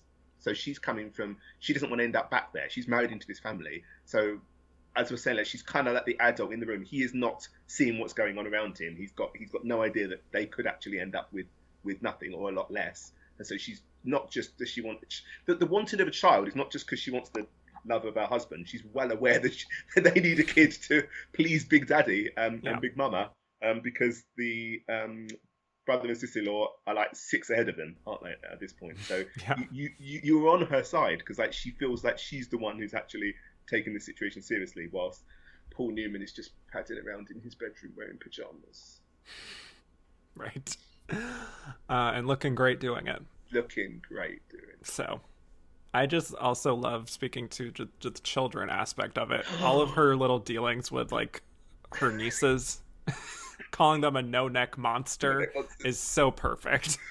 That great bit at the very beginning where that disgusting child puts their hands into the ice cream And the dad's not taking any notice at all. The mum thinks it's perfectly fine, and then she throws ice cream at Liz, who scoops it up and just smushes it in the child's face. And she is all of us at that moment, isn't she? It's like Yes. every single one of us wants to do the same thing. That terrible, terrible song they sing, "Give him a rinky dinky dink, give him a rinky doo." That used to be my answer phone message back in the day when people had answer phones. We had it said, "Give us a rinky dinky dink, give us a rinky doo, Big Daddy, I love you. Give us a rinky dinky dink, give us a rinky doo, leave a message, we'll get back to you." Wow. Not many people waited to the end to leave a message, I must say. I think they got That's bored very halfway strategic. through. Yes. That's It's very funny. My brother and I were both obsessed with this film like that when we used to live together years ago. So, but they're just so awful, these children. But So awful. They're awful, but they're brilliantly writtenly awful. Rittenly, that's not a word. Brilliantly writtenly awful. Like the fact they all play like an instrument badly, you know, they're just absolute brats, and the parents are so obsessed with, like, so lacking in self-awareness that they think that this is going to like make Big Daddy favour them. They're just hideous, awful children. And I mean, you're not supposed to hate children unless it's like The Bad Seed or something. You're not supposed to hate children in a film, are you? But like, you hate these children. Absolutely. Absolutely hate these children. And yet they don't quite feel like a caricature. They feel real. They feel like you've got parents who don't care or think that, you know, that their children are perfect. We've all come across those kind of parents and those kind of children, haven't we? Mm-hmm. Absolutely. And sometimes they're in your own family, and you just have to deal with it. Luckily, I don't have that. Yes. My family is very small, I'm pleased to say. Well, later on, of course, speaking to that, one of the awful no-neck monster children comes in, just bursting into the room, and is just like, "You're just jealous because you can't have babies." And you can tell it stings, like, even though it's just like this awful immature child that she would dismiss on any other day. She realizes this means that, like, his brother and his wife probably, like, gloat about them not having children, even in front of their own kids. Exactly what I was going to say. It's so brilliantly written, because that child coming in and saying that tells us so much about what else is going on, doesn't it? It tells us that, like, this is known throughout the family. You know, everybody knows what's going on. It's filtered down to the children who've clearly overheard their parents talking about it. Oh my God, you shouldn't wish violence on children, but you just want to punch it, don't you? Yes, violence, as Sandy Dennis would say. Speaking again to the just the sort of stinging moments, I think those are the ones where Elizabeth Taylor, really excels, which is like when Big Mama even, like, tells her that, you know, you need to, like, fix your relationship, you know, putting all the blame on her. 100%. And she's, like, so wounded in that moment, and I love the way that she delivers, "That's not fair." Just, like, she's so frustrated with having to deal with this awful family. I love Big Mama's obliviousness, like, to everything that's going on. She's kind of almost like determined. I can't quite work out whether she's actually oblivious or whether she's just doesn't want to know. Because Big Daddy dying seems clear to everyone apart from Big Mama. What's going on with Rick and Maggie? I think Dad knows what's going on. I think Dad has got this before. Mum doesn't seem to know a clue what's going on. I love the. It's so brilliantly written. I think Tennessee Williams can be a lot, can't he? I mean, I love Tennessee Williams, but sometimes you're just like, these are not real people. I think, like, I watch Baby Doll and I'm just like, I don't believe, you know, I enjoy it, but I don't believe any of this. What's going on here? This feels stagey, of course. It's a play, it has to, but like it's nuanced enough to make it feel real. And all of the characters, even like someone like Madeleine Sherwood, like what's her name, Sister Wife or something like that. Even she, who is a complete sort of caricature of a character, but you can see her. She's real. Like, you can believe that this woman exists, and she's brilliant. She's absolutely brilliant. She's my favourite supporting performance of that year. Yes. I love how the film and just Tennessee Williams' original text is just so sharp in basically just kind of critiquing the nuclear family and how, like, society imposes so much pressure on you, and how, you know, Brick's brother and his wife and their 5 children are like this constantly just nuisance to everyone, even though, like, in theory they have, like, the American dream and everything. It's just, yeah, it's those sharp, like, working within the system of the 50s. Obviously, with the Hays Code, they had to adapt certain things and change certain elements of the story. But I still think that what we get here is just like a very sharp critique of just like 50s culture that is something that not a lot of storytellers were doing at the time, or at least not this well. Yeah, and Tennessee Williams was apparently not happy with it at all. He thought it'd be like sort of cut to pieces and didn't make sense. And I disagree. I think considering the times, they've done a really, really good job. It's coded and people maybe wouldn't have known what was going on at the time, but reading it now, it's quite clear what's going on, And I think they've really it's a bit of a tightrope walk, and they've managed to do it really, really brilliantly, I think, because so many times you have things that have been cut to pieces because of the Hays Code, and it's a real cop-out. And I don't feel like that happens here, really. It is a bit of a cop-out, obviously, but it's not as half as bad as it could be. The very, very ending is pretty bad it's great, because, if Paul Newman said, lock the door to me like that, I would faint on the spot. But, the idea that they suddenly it's all okay again is a bit false. But, the rest of it, the reasons behind why they are not getting on as a couple, seem quite explicit to me, way more explicit than you would expect them to be. I agree. Yeah. That big moment where everything kind of comes out in front of Big Daddy, where she's like laying it all out about Skipper and how she was jealous of him spending so much time with him, and she tried to kind of seduce Skipper to sort of cause a rift in his friendship with Brick, and so that he would pay more attention to her, but she was scared that it would only cause her to lash out at, or cause him to lash out at her instead, right? Which is probably true, and, yeah, absolutely, yeah. And you're seeing this woman who's just been so worn down by her husband, but she's so sharp at the same time. She remembers every little detail and knows exactly how to push her husband's buttons. And asking him why he didn't take Skipper's calls when he was crying out for help. It's just this really heightened drama that she still manages to sort of ground in a way, which is just this weird little magic trick that she does of trying to bring this material that could be so over the top and silly in the hands of another actress, making that feel real, and also making you believe that she is kind of like this unique woman that Big Daddy would be so drawn in by. It's a lot of different things to balance that is harder than it looks, I would imagine. And it feels entirely real. That's absolutely something that you can see a woman do in that circumstance. Yeah. And the way they've written it, she backs out of it for reasons that feel real. They easily could have just dodged that completely, but because obviously she couldn't actually sleep with him, and in the play she doesn't either, but it's for a different reason. So the reason they come up with why she didn't actually sleep with him is really, really smart. The bit I love is that the last thing that when they're on the phone, Paul Newman and Skipper, Brick and Skipper, the last thing Skipper is saying to Paul Newman is, "I need you, I need you." I mean, come on, that's not even subtle. Yep. and I'm sure that kind of, it's not quite clear what the relationship is. I don't think ever, even in the play, I don't think it's quite clear exactly what the relationship is. We can read into it, but it feels like maybe Skipper was more into Paul than Paul was to Skipper, or at least maybe more willing to accept his queerness. Exactly. Whereas Paul is married with a family and a beautiful wife, and so you get the impression that the suicide is because Paul's maybe finally not gonna go there, But the very fact that the last thing he says to his coded boyfriend, or his last thing his coded boyfriend says to him is, "I need you," and then Paul Newman doesn't call back. That doesn't even feel. It feels barely coded to me. Yeah. It feels like if you were remotely smart back in 1958, you know exactly what was going on there. Yeah. And yeah, it's. Every time I see it, I always read about how it was a bit of a butchered job, and they'd really butchered it because of the Hays Code, and I just don't.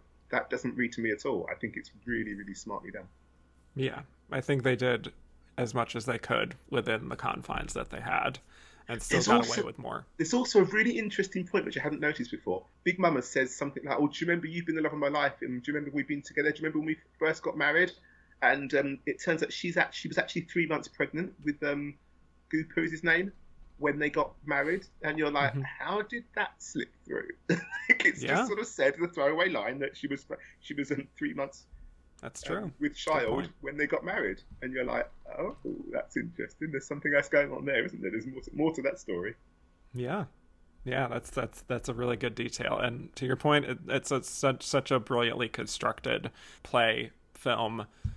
However way that it's been adapted, I think it's pretty brilliant. And when you have such great performers here, it really just comes to life. I love this version of it. And on that note, I mean, I think this remains one of her best performances and most iconic for a reason.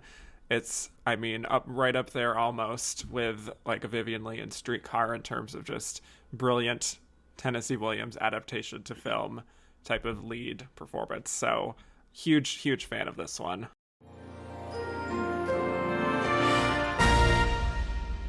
Here we go. Let's get into it. I can't believe we're talking about her in this context, but it's finally true. Susan Hayward is our winner for I Want to Live. Woo! Yes. Hooray! After 4 losses, she finally wins her Oscar, and I think it's probably easy to see why, which we'll talk about in a minute. So at this point, Susan is married. She's taking a step back from Hollywood for the time being, and she's coaxed out of that by Walter Wanger, the producer who was her producer on the first film that she was nominated for, Smash Up. So there's some kind of poetry in that. Come on. Smash Up, the story of a woman. Sorry, Smash Up, the story of a woman. Yes. Amazing. Fine. But she wasn't sure if she wanted to take on like a more demanding role like this after I'll Cry Tomorrow, which really took a lot out of her. But then she became fascinated with this story of I Want to Live, which is based on a true story. Barbara Graham was a real-life woman who was charged with the murder of an elderly woman in the early 50s, and she and 3 other people were charged, and it became this big media sensation, especially for her, because of just, you know, the sort of novelty of this younger woman being charged with a very serious crime, and she was eventually given the death penalty, and she was executed by gas chamber just a few years before the time of this movie coming out. So it's a very compelling true life story. You could call this an early case of true crime in a way that really fascinated people. And Susan did her homework. She always does her homework, but really is trying to create like a 3-dimensional portrait of this person who found herself in the wrong crowd, and that there were still some doubts of whether or not she was actually guilty. A big part of her being executed was that she didn't have a good alibi. So she bought one, essentially, from a guy who turned out to be an undercover police officer. But there were some doubts still about that, which makes this a very interesting, sort of ambiguous story. And the film tells the story from Barbara's perspective, and it, I think, paints her in a more innocent light, perhaps, than what she was thought to be in real life. But obviously fictionalization going on here, as we see in a lot of these kinds of true crime adaptations. But let's talk Susan. What are your thoughts on Miss Susan Hayward and her big coronating moment here? Okay, my thoughts are very much the same as what Walter Wanger, the producer, said at the time. He said, thank heavens, now we can all relax. Susie's got what she's been chasing for 20 years. And yes, I mean, every little bit of that is on show. I can't think of another performance in Oscar history that so says, give me that Oscar. It should be called I Want an Oscar, shouldn't it? I mean, it literally... I want an Oscar! I want an Oscar! Exactly, yeah. And that's not to say she doesn't deserve it. She goes full out. It's her 5th nomination. There's slight inconsistencies, I think, with the performance. But what I like about it, I should say, I used to think this was an atrocious performance. When I first saw it, I thought she was terrible. I thought she was like... really over the top, and there are moments when you're just like rein it in, Susie, you know. But what I like about it is you put something really interesting, which I think you probably got from Inside Oscar or something up on Twitter the other day, which was her saying that she, you know, I'm not a method performer, I'm a product of Hollywood. And what I think is really interesting here is Susan Hayward being a product of Hollywood put in to a film which is very, very much kind of like verite, shaky camera, black and white, all the kind of stuff that she just has never been anywhere near before. You can see this performance being given by a Joan Woodward or a Carol Baker or someone of that kind of generation, the newer generation who were coming up. But I love the fact you've got Susan Hayward giving a big, showy movie star performance in a film which around her is very sort of realistic. Gritty, right. Yeah. Yeah. And surprisingly gritty. Really surprisingly I was surprised gritty. On this rewatch, yeah. There's an amazing bit right at the very beginning where it opens on Susan Hayward in bed, and she gets out of bed, takes her covers off, she's just in her like a slip or something. She's got a cigarette in her hand, which moves back, and then a man's hand reaches out and takes a cigarette from her, and immediately you're like, oh my god, she's in bed with a man. You can't see that. You're not allowed to see that, are you? But you immediately know, and she's also then it's immediately told you, it's never said explicitly, but it's immediately told that she's a prostitute because she is caught by the police, and all of this in the first 5 minutes, and you're like, whoa, we don't see this in 1958. We're getting towards the end of the Hays Code by this point, but it's very, very explicit. Usually they're showgirls, aren't they, or like nightclub hostesses or something like that, but no, she's quite clearly working as a prostitute, and that's kind of shocking to watch in the context of that time. Absolutely, yeah.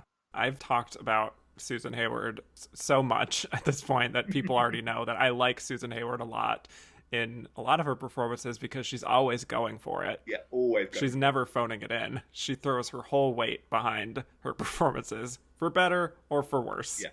Literally one of my favourite things in the entire history of old Hollywood is drunk Susan Hayward. Yeah, I mean, she cornered the market on that. Absolutely, completely. Nobody does drunk better than Susan Hayward. But in Smash Up the Story of a Woman, there's an amazing bit where she's drunk and she walks into a mirror. Yes. Because she thinks it's a door. It's always stuck with me. Like, whenever I first saw it 30 years ago, it's always stuck with me when she walks into a mirror. I love drunk Susan Hayward. Exactly. And I think as obvious as her style of acting can be sometimes, there's always something like really lively about her as like a screen presence that I can appreciate, and that, that doesn't really change too much for me here. Like, I don't think it's a perfect performance. Like you were also saying, there's some flaws in it. There's a quality about it sometimes that can feel a little artificial. Yeah. Like she's really going so bold with playing this like super outgoing, hard talking, street smart kind of person, and you could see a little bit of strain at times, I would say.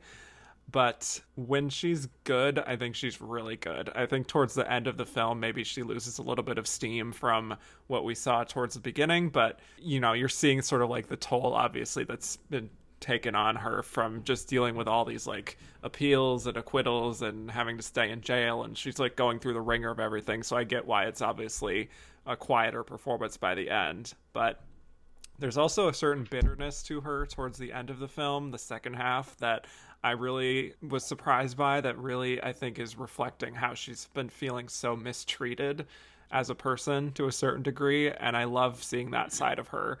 I don't particularly love the scenes where she's like screaming or crying out. There's just a lot of hamminess there that I think could definitely be cranked down. But it's still, for me, an affecting performance by the end. And I feel like she does create a character that is kind of morally ambiguous, that you want to kind of root for on some level, even if she very well could have murdered this woman. Like, it's another delicate balance. Well, the thing is, in the film, we kind of know she doesn't. Yeah. Because, or it's very unclear. It's like they just there's a bit missing. There's like a scene missing. You don't know if there's something missing that we didn't see, right? Yeah. Whereas in real life, we do know that Barbara Graham was there, and we do know that she definitely had something to do with it. I'm not suggesting she should have been executed for that, but I'm saying here you can't have our heroine being an actual murderess, can we? So we're just going to make it really, really fuzzy so that the audience can still root for you. I think it's a film of two halves, and I love the first half. I love kind of like Good Time Susie, where she's like, I love any film like in the 50s. It's a cool, like gritty, realistic film if there's a nightclub scene where someone plays bongos. you know. Oh, yes. So and she takes her shoes off, and I love all that stuff. That's her very best, you know. As it goes on, it just gets bogged down in the procedural, and it gets a bit dull, and she gets it's kind of repetitive. It's very repetitive, yeah. And I think they're trying to show what actually happened. There was lots of appeals, and there was lots of stays of executions and that, but cinematically, it just becomes tedious. You're absolutely right. The two moments I think where she's bad are, there's one where she finds out, she doesn't realize that she's on a murder rap. She thinks she's up in for like and she goes up to the bar, she holds the bar and she screams that I'm not a murderer or something like this, and you're just like, yeah, that's, nobody reacts like that. And there's another one later on where I think she finds out her appeal hasn't gone through or something, where again she goes way over the top, and they would have been so much more effective if she'd like done them quietly or sunk into herself or but she goes full on. This is what we're talking about when we're saying I want an Oscar, aren't we? This is why she's and I feel those things are a bit of a shame, because they tar what otherwise could have been like a truly great performance. There's just a couple of moments where she's a bit too desperate for that gold. Yeah. I believe the line that she says at that big not climactic, but just when she goes up to the prison bars and she's like, I know nothing about any murder, you hear me? Nothing. It's just like so, again, shouted to the rooftops. And also, who's she talking to? She's gone up to nobody. The audience. Yeah, yes, exactly. The Oscar voters. The Oscar voters. That's Exactly who she's talking to, yes. But I agree that, like, you know, the good time Susie kind of thing is her just, like, really in her element and being very bold and brassy, like, in front of the detectives before she gets put in jail. And just, like, really leaning into the fact that she's got nothing to lose. Like, she's seen it all. You know, she could just say whatever she wants. And I just like the uninhibited kind of Susan that we get, again, in the first half, but that just slowly chips away by the end. There is a brilliant bit near the end where she arrives at the sort of death San Quentin or something. She arrives at like another jail where she's going to be staying, and she has this palatial cell. I mean, the cell is like absolutely giant. It's like a hotel room, but she's got this fancy like night garment on, and she's told to take it off and put on the prison one, and she whips off her thing and says, "Oh, sleek raw." Yes. Amazing. I love that. I think as the film goes on, it becomes more and more clear that she's not going to get the sort of redemption that she's looking for. She gets better when she goes back to that intensity, I think, that's sort of boiling inside of her. And it is those moments where she's just by herself in her cell, and we're seeing someone so exposed and raw and miserable. And it's interesting because I don't know if she feels that she's innocent necessarily. She obviously wants to go free and everything, but she's still the same person that she always was. And I think she nails that aspect of the character. Like, she never becomes this sort of like weak person, even after everything. Like, she still has that little bit of humor at times. Well, I love, like, at the end when she insists on wearing her high heels.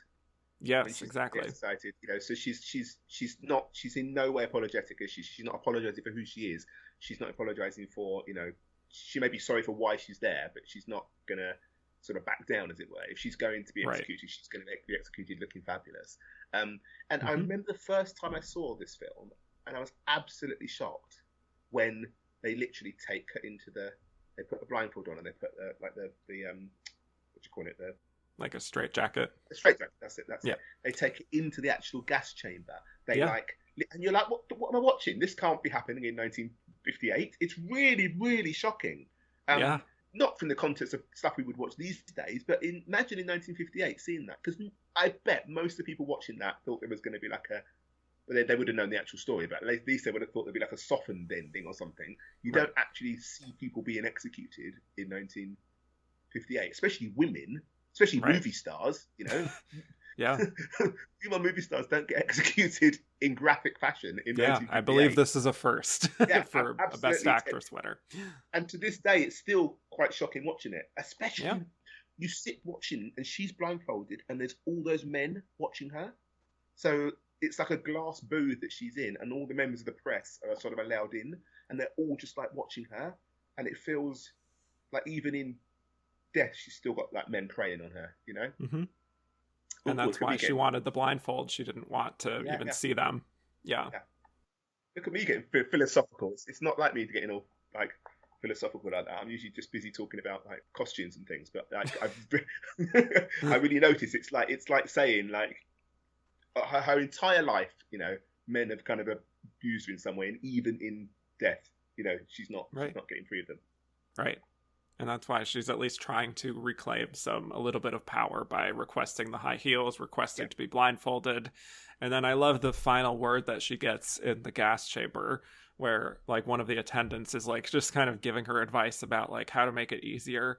And she's just like, how do you know? Just like so much contempt. yeah, totally. Like, it's not the time, is it? It's just not the time to be giving advice. No.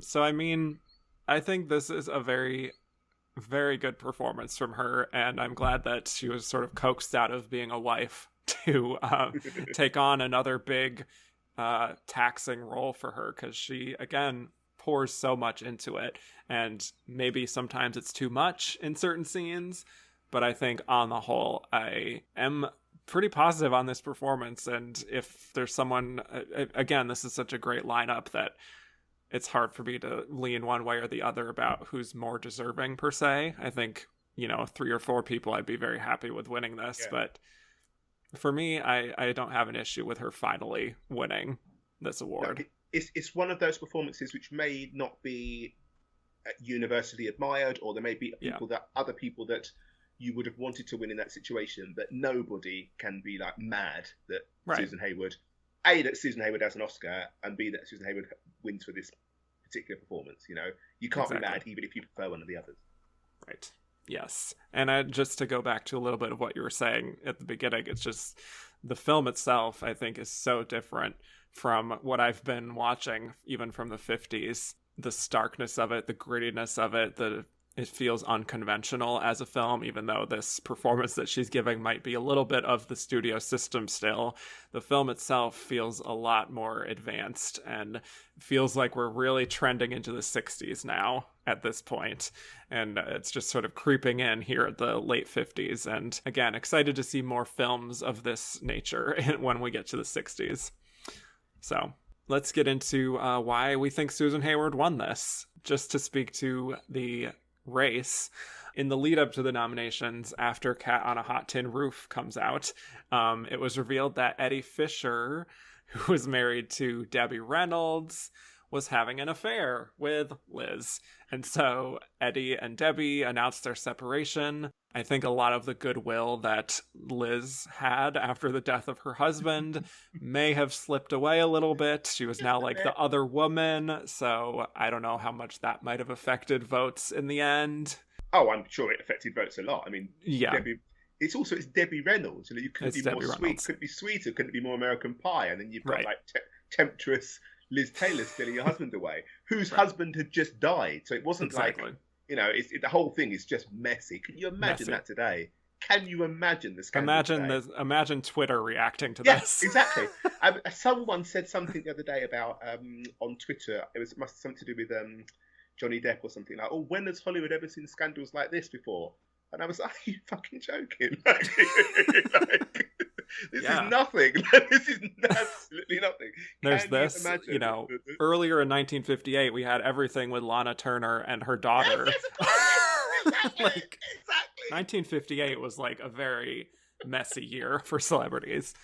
Oh my God. Amazing. Yes. That's why, you know, you do not get scandals like then. You know, you can't, there's no way of a scandal being as fabulous. I mean, someone got shot dead. I'm not saying it's a good thing, but like just the pure absolute messiness of the Lana Turner and the going into Liz Taylor, just amazing. Amazing. And, you know, Deborah Kerr also dealing with a little bit of her own drama. She and her husband also separated. So I think there was a quote that she said related to that, where she said, it's a good thing I'm playing a drab spinster role in this picture. I feel like one. So Fair enough, Deborah. And then with Rosalind Russell, apparently she refused to campaign. She said something along the lines of like, Academy members, they only vote for what they see on the screen, like not so much about the campaign, which I don't know if that's entirely true, but I commend her for letting the performance speak for itself. I'll say that. Yeah, that was a mistake, wasn't it? You would have thought after as many years she'd been in the business that she would have known that was not true. Yeah. But yeah, that says a lot, actually. That's really interesting. But Susan Hayward did not have an issue with campaigning, as you can imagine. I'm surprised. She got these, of course, career best notices. She won the New York Film Critics Award. Like, you know, she had a lot in her corner. The question is why we think she did end up winning when we also have, you could say, other overdue narratives in the lineup, like Rosalind Russell. I guess Deborah Kerr is now considered overdue at this point. What do you think? Why do you think she ended up taking it? Is it just the appeal of this character, the baitiness of the performance, a combination of everything I just said? Like, what do you think? Well, yeah, absolutely. It's a combination of everything, isn't it? So yeah. fifth nomination, and coming up to fifth nomination, you know, that is its time, isn't it? Yeah. She campaigned, then we can't pretend that doesn't matter. I also think more than also the film itself. So like Ros Russell's is a fantastic performance, but it's not the sort of performance that wins Oscars. And even then, you watch it, and it's one of those big, gaudy, colourful, too long 50s things, which, you know, Best Picture was similar this year. Whereas Susan Hayward, who may be a big Hollywood star, but it feels fresh. It feels like you're voting for something that's up and coming rather than something that's sort of stayed and been there before. Right. But most of all, I think she just wanted it the most, and it reeks. We can see it coming off the screen, can't we? She wanted that Oscar. And whatever your thoughts on the performance, I can completely understand people thinking, as Walter Wayne just says, oh, God, let's just give it to her. Let's get this over and done with, you know. Yep. So I think it's a combination of all those things. But it is interesting, isn't it? You've got a 4 times, a 5 times, and a 4 times and 2 5-time nominees in that category. So I don't know you'd quite call Deborah Kerr overdue at that time, just simply because nominations come in such quick succession. That's why I'm sort of like, is it overdue, or is it just like we really like her? But I think she just wanted it the most, and I think she wore them down, basically. She wore them down, like Sandra Bullock would say in her own speech. That's exactly did, didn't she? Yes. Did I really earn this, or did I just wear you all down? She definitely wore them down. Yes. I mean, in this case, I would say both. You know, she earned it and she wore them down. But I think also a good point that you kind of alluded to is that the kinds of performances that are winning now in the late 50s, we have Joanne Woodward in a very new Hollywood kind of performance, method acting, to go back to that. And then this, which even though she's an old Hollywood star in many respects, is still in a very new Hollywood-ish type of film, doing unconventional things. The next year, Simone Signoret for Room at the Top is kind of the same ilk. So it feels like part of a trend of what they appreciated more at this time. Even going slightly further back, I mean, you think you could put Vivien Leigh in that category. You could put Anna Magnani in that category. Yep. You could put Shirley Booth in that category. There's a stream of, in the 50s, we think of the 50s as these great big clunky films that are trying to compete with television, and yet Best Actress throughout the decade is actually pretty cool. You know, pretty cool, right. Pretty small, pretty kind of like gritty dramas as opposed to, you know, big over the top epics that is what people are going to see at the cinema. Right. Let's get to a whole bunch of questions. We got a lot, so we can just speed through these. Mark Lamb said, how much of It Was Susan's Year pushed her over the top? I mean, I think it was a huge factor. We just kind of talked about it. It was apparent that she wanted it, so... I think it was her year. That is the truth. It was her year. Right. Fritz said, can you smell the Oscar hunger of Susan while watching I Want to Live? I can smell it right here now, like 64 years later, so... Yes, absolutely. And then Fritz, on a serious side, he said, do you think I Want to Live would have been made if Susan had won before? Like, would she have been interested in it if she had gotten that Oscar already? Well, you explained before how she was kind of like retired, married. She'd moved out of Hollywood, hadn't she? Right. So it's possible that she wouldn't have been in it, but I can't see it's too juicy a story not for someone to want to do the part. Although I was trying to think who else I could put in it, and I wasn't really coming up with good examples really. So I'm sure it could have been made, but it would have been a different, maybe a smaller film, maybe a like a B picture kind of thing. Exactly. Yeah. I think it still would have been made. I don't think she would have done it if she had won an Oscar already, to be honest, for better or for worse, however you want to interpret that. But because also in that day and age, it could have been thought of as, damaging to her career, couldn't it? She's playing like a actual real life murderess who gets executed, who is a prostitute. These are not things that like a Susan Hayward would be. You would think of her, wanting to necessarily do. It could damage her movie star brand. Image, couldn't it? Yes. Yeah, a brand, exactly. Yeah. Miles McHale said, on Oscar night, Jerry Lewis had Susan Hayward back to take an added bow. Should we do this more at the Oscars? Absolutely not. The last time he was, 3 hours and 45 minutes long? True. A fair point. It was rather self-congratulatory, but I think I'm fine with that when it's dependent on who it is. Let's just say that. No, totally, absolutely. There's nothing wrong with it, but like I'm not advocating for it. I don't want it to become a trend. That's fair. Fritz said, goodbye to Susan. Rank her 5 nominated performances. Okay, that's easy. I've got them ready because I saw that question. Okay, you can go first. No, go first because I can't. Okay, fine. Go on. You go. I'll go from best to worst. My number 1 is I'll Cry Tomorrow. Oh. Yeah. My number 2 is Smash Up, the Story of a Woman. Yes. Number 3, I have I Want to Live. Number 4, My Foolish Heart. And number 5, With a Song in My Heart. Oh, that's really interesting because mine we're doing best to worst, yeah? Yeah. Mine is best is 47, Smash Up, the Story of a Woman. She's my winner that year. I think she's sensational. Second is 58, I Want to Live. 52 and 55, despite having watched them both recently, I couldn't tell you the difference between. They're exactly the same film as far as I'm concerned. They're also exactly the same film as Interrupted Melody.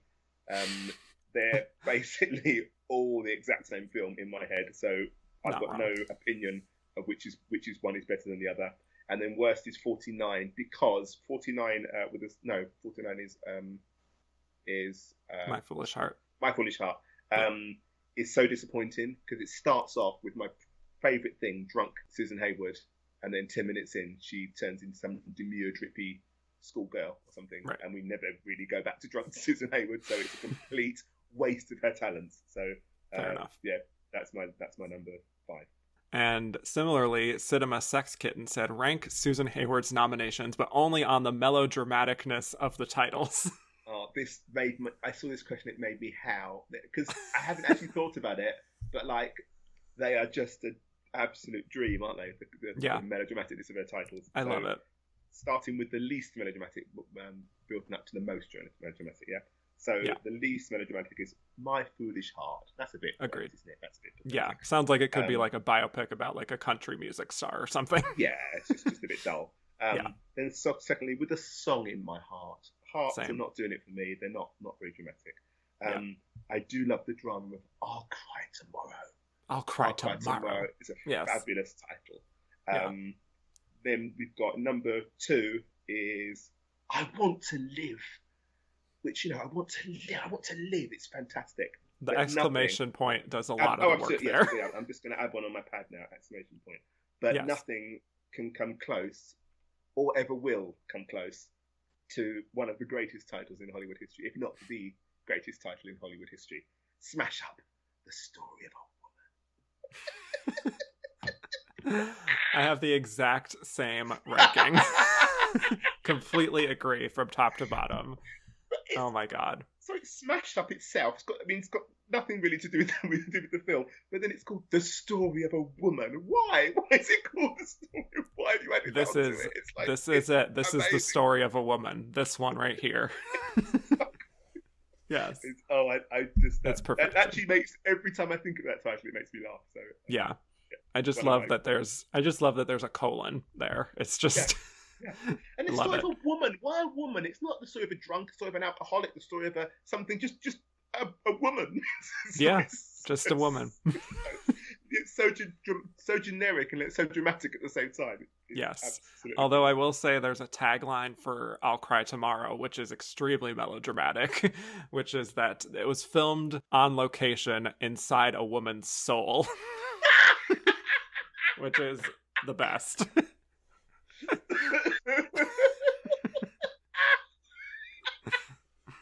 I've never seen that before. That's amazing. It's incredible.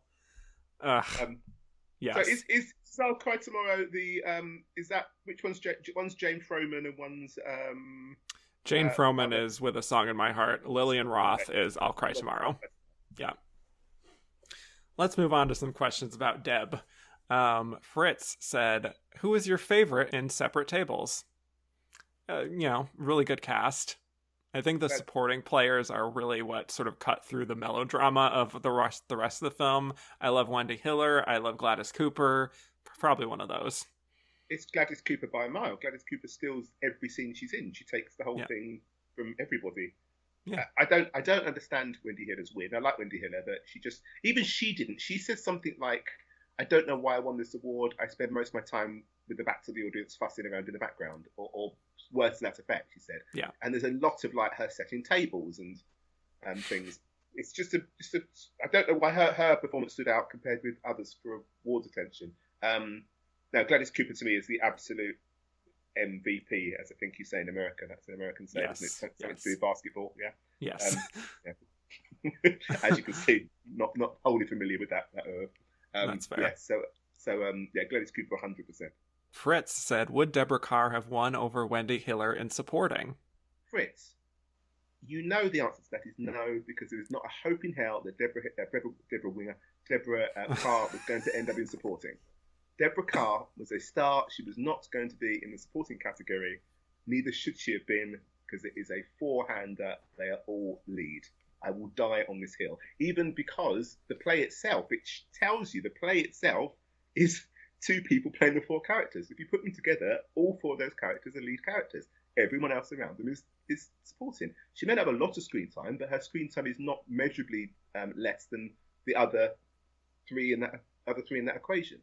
So sometimes you can have four leads. There's a thing these days, isn't there? If anyone isn't like the lead, they're supporting, which makes no sense. When you've got like an hour and 10 minutes, not that she has, but if you have an hour and 10 minutes worth of screen time against 5 minutes of screen time, how can they be the same category? She is lead, so she shouldn't be in supporting. And B, there's not a hope. You don't on your fifth nomination in 1950 when you're Deborah Kerr, you don't go supporting. So no, never would have happened.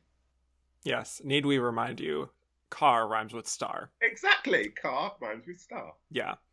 I mean, if it were to actually happen, it's certainly a showier role, so maybe, but yeah, I just can't really see a scenario where it would happen. But also, just to say, it literally not just because Kerr wants to star, there would have been outrage if it had done. That just was not how it worked back then. I don't mean to be preaching to Fritz, who I know knows all of this stuff. No, there's no way. There would have been outrage. It would have been seen as an absolute dick move in a way that... people are perfectly willing to do today. That if Deborah Kerr had gone in supporting, she would have been seen as someone who was stealing a nomination, stealing an award away from a supporting player, a character actor. And that, sadly, is long gone when we have like your Brad Pitts and your Julia Roberts, frauding their way into supporting. It just would not have happened. So you hear a lot about people talking about supporting performance back in the day and how people should have been in supporting. That's just not how it worked. And not only did it not work that way, but there would have been absolute outrage if she'd even contemplated doing such a thing. Absolutely. Miles McHale said, would Deborah Kerr have been better served in supporting? Again, like you're saying, there would have been outrage, so probably not. And also asked, given David Niven won lead with little screen time as well, could she have won? I mean, she could have, but she didn't. I mean, I don't think they minded screen time as much again in that time, but I don't think she was disadvantaged by not having as much screen time, I guess I would say. I always find it strange that people. He's one of those ones that comes up a lot where people complain about him being in the wrong category. But to me, even when he's not on screen, everyone's talking about him. That's fair. He's like, even if he's not on screen the most amount of time, he's in the scene even when he's not in the scene. You know, there's no other lead in that film. If David Niven's character isn't the lead or one of the lead, then there's no such thing in that film because it basically revolves around him. If you explain in that film to someone, you're going to start off with his character, aren't you? You're going to start off by explaining what he is. Yeah. For some Shirley questions, Mark Lamb said, Shirley MacLaine, what a career. An Oscar nominee and leading lady in multiple decades. What's her secret to the longevity when so many of her peers faded? We talked about this right at the very beginning, didn't we? I honestly don't know the answer. Yeah, I think... I don't know the answer.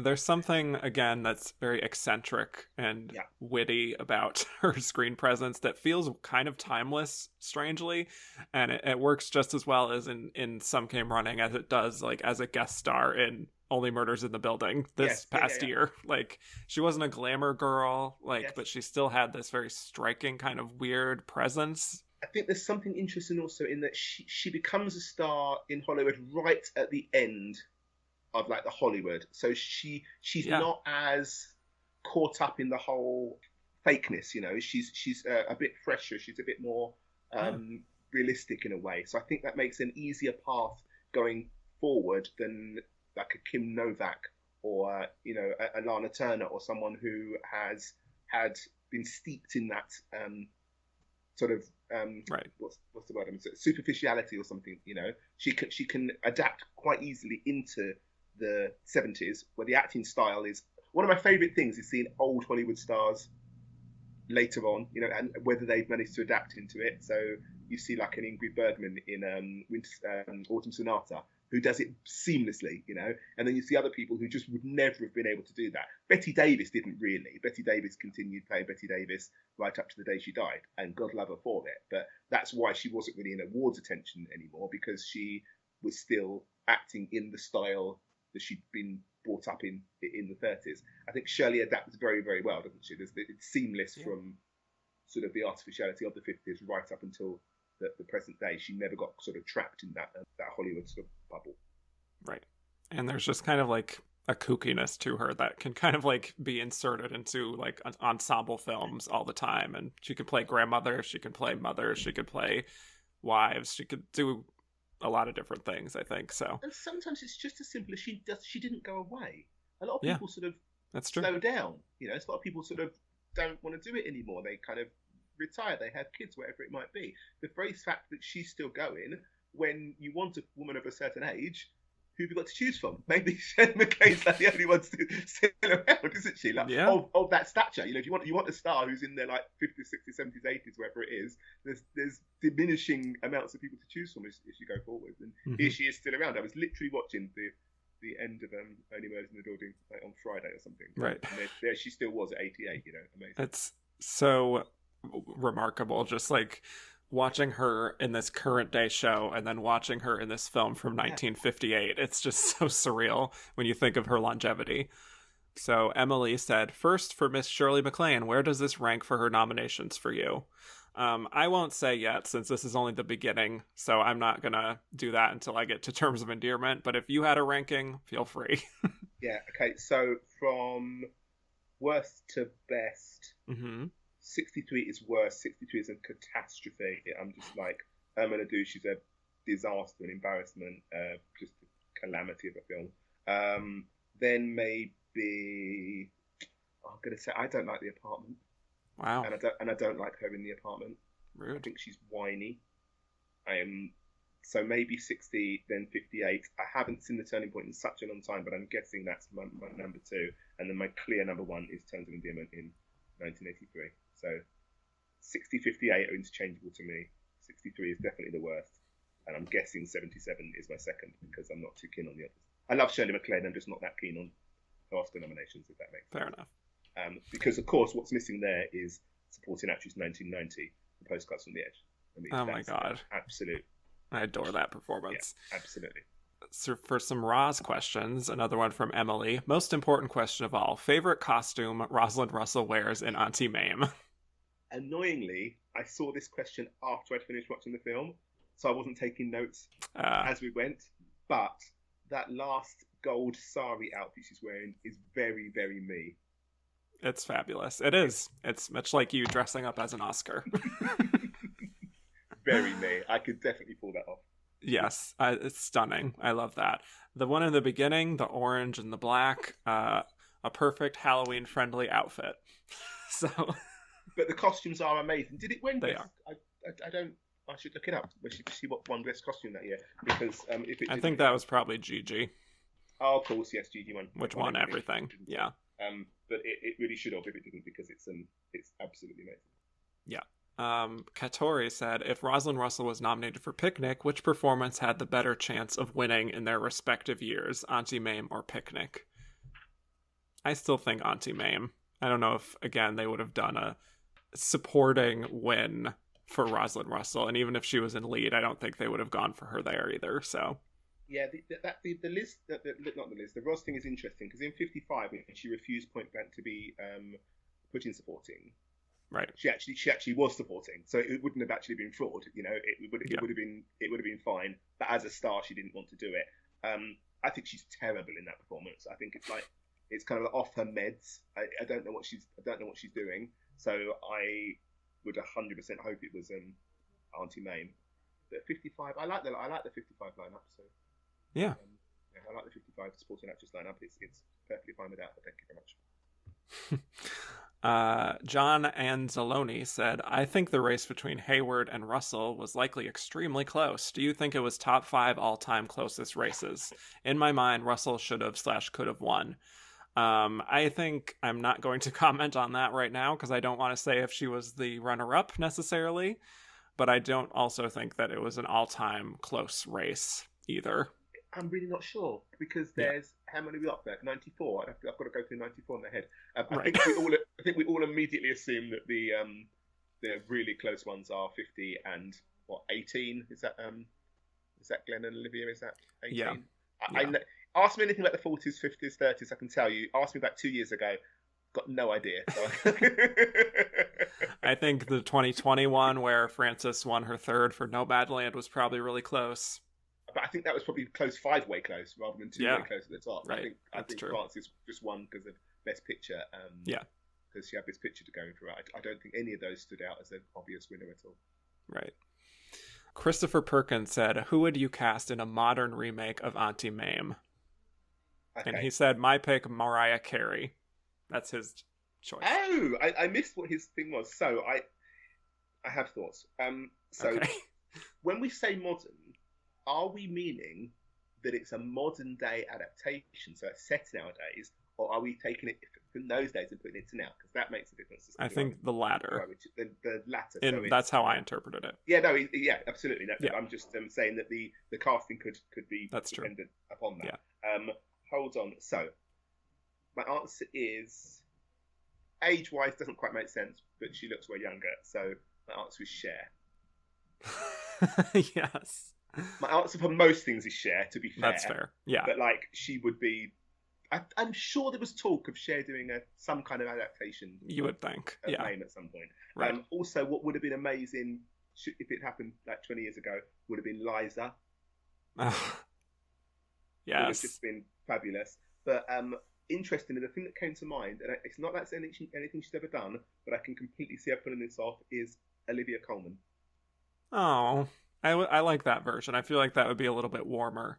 Yeah, exactly. Because I think the other two are big divas being big divas. And I genuinely think Liza could have been amazing in that. Yeah. Know? But Olivia Colman, she can do anything for starters, but she could do that kind of zany, over the top list, but pull it off without making it ridiculous. I think she could be great. I love that. My choice for this was Angela Bassett. I thought of her, but she feels to me a bit too heavyweight. That's fair. I do think that she does have range, so I think she could pull it off. And I would just like to see it. No, I 100%. And my Angela Bassett in anything of course would be great, wouldn't it? But we Yeah. we don't see Angela Bassett in Levity very often, do we? Also, there's a lot of that, as I say, that kind of quick fire comedy things which we've Right. never seen Angela Bassett do. I'd love to see her do it, but whether she could pull it off Ros styly, I don't. I'm willing to take a risk on that. So am about I. that. Yes. So Fritz said goodbye to Roz, rank her 4 nominated performances. Jerry Downey said the same thing. Mine is rather clear. Personally, I'll go first. My number 1 for Roz is With a Bullet, Auntie Mame. Number 2, I have Sister Kenny, I guess. Number 3, I have My Sister Eileen. And number 4, I have Morning Becomes Electra. Okay, we have nothing to discuss here because mine are exactly the same. Okay, great. And not just exactly the same, but clear cut exactly the same. There's no doubt about that's the correct order. Right. So take that for what it's worth.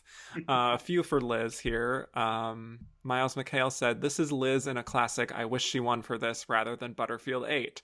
What film do you wish she won for rather than Butterfield 8? I mean, I'm totally happy with her winning for Butterfield 8. Well, there you go. So you would say keep it as it is. She's not necessarily my winner that year, but what I love about Butterfield 8 is a travesty of a film. But people complain about her win not because of her performance. They complain because the film's so bad. Yeah. She's great in it. She's given a great big brassy. She's committed. Liz Taylor, Hollywood A-list star performance. She's fantastic. The film is absolutely dreadful, and I think often people confuse the two things. Just in general, people hate the film, so they hate the performance in it. I'm totally fine with her winning for Butterfield. I have no issue there at all. If I could choose, I think she's obviously much better in Cat and Hot Tin Roof. But agreed. I don't mind her 60 win at all. Oh, here's another casting thing.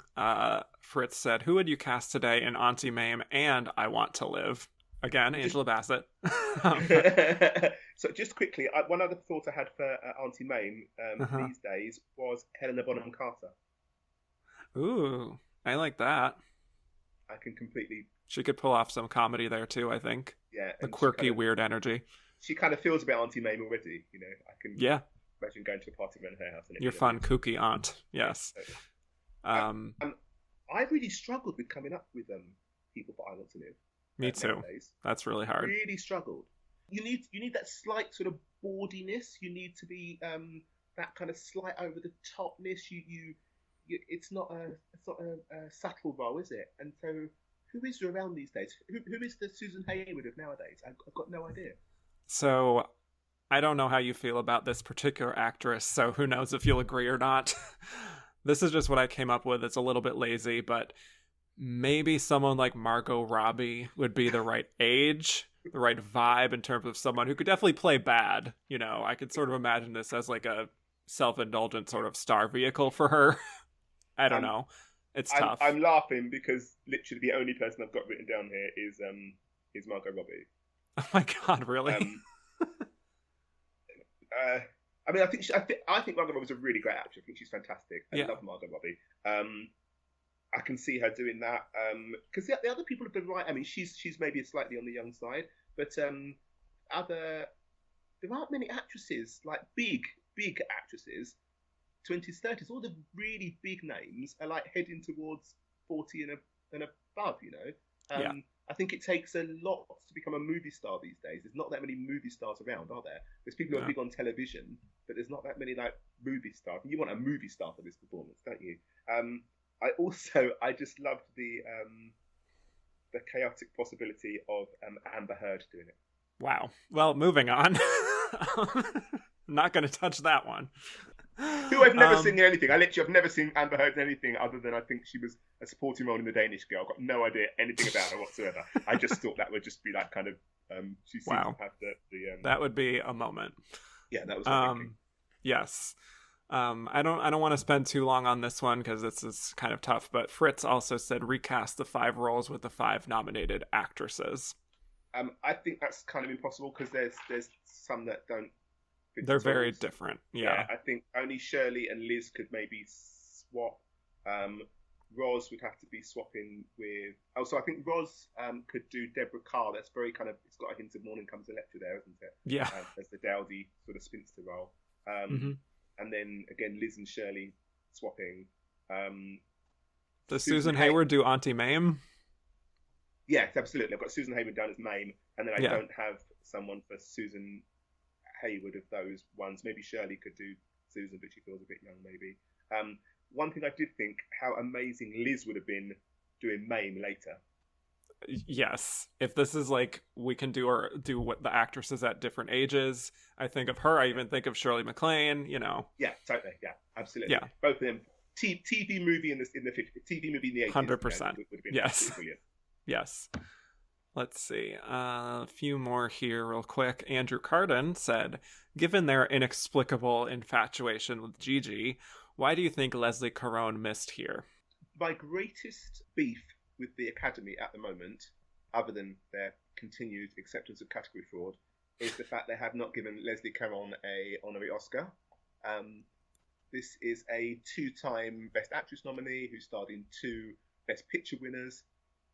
Pardon me. And they just keep giving them to people in their 50s. And she's like 88 or something. They keep giving to like people in their 50s or people who have barely made a dent, you know, whose film is not their first. The people who are most known for stage or TV or whatever it may be. Right.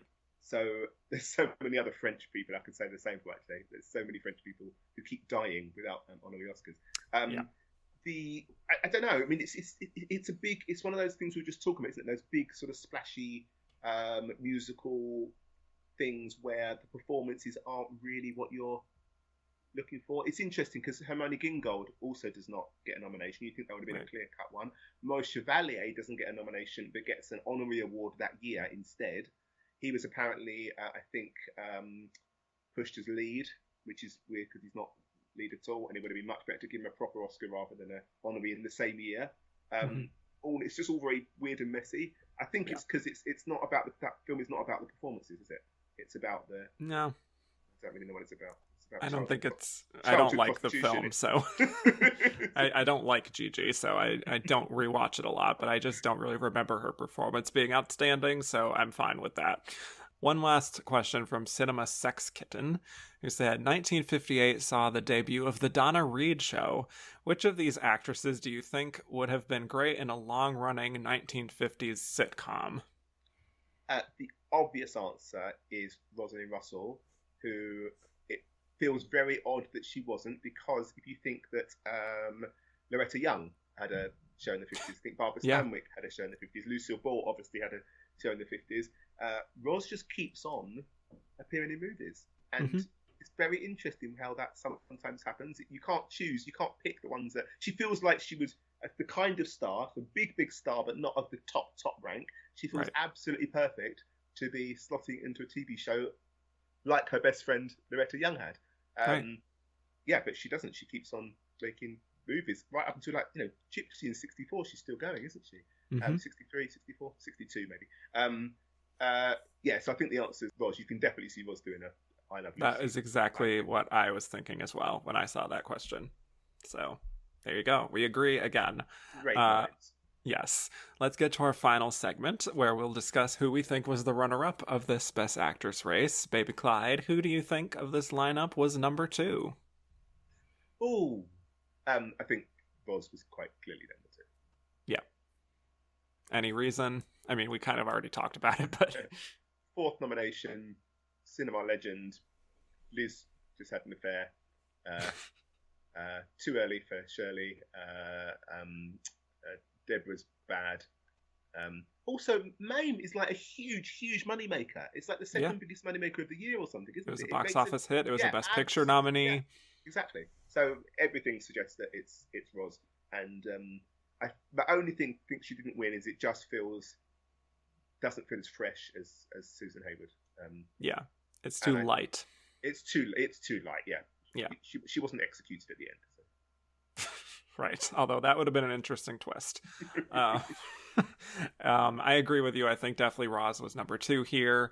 I guess, I mean, I don't really see Deborah Kerr coming anywhere close, even though she was on number 5 at this point. It still just, this didn't feel like the right role. Shirley, it was like, welcome to the club. Elizabeth Taylor had a lot of other concerns at the moment rather than trying to win an Oscar. So there's that. And now, who do we think that we would have voted for from this lineup? Okay, I have been dead set in my answer for this for like 30 years. And I think I just changed my mind. Oh my goodness. I know.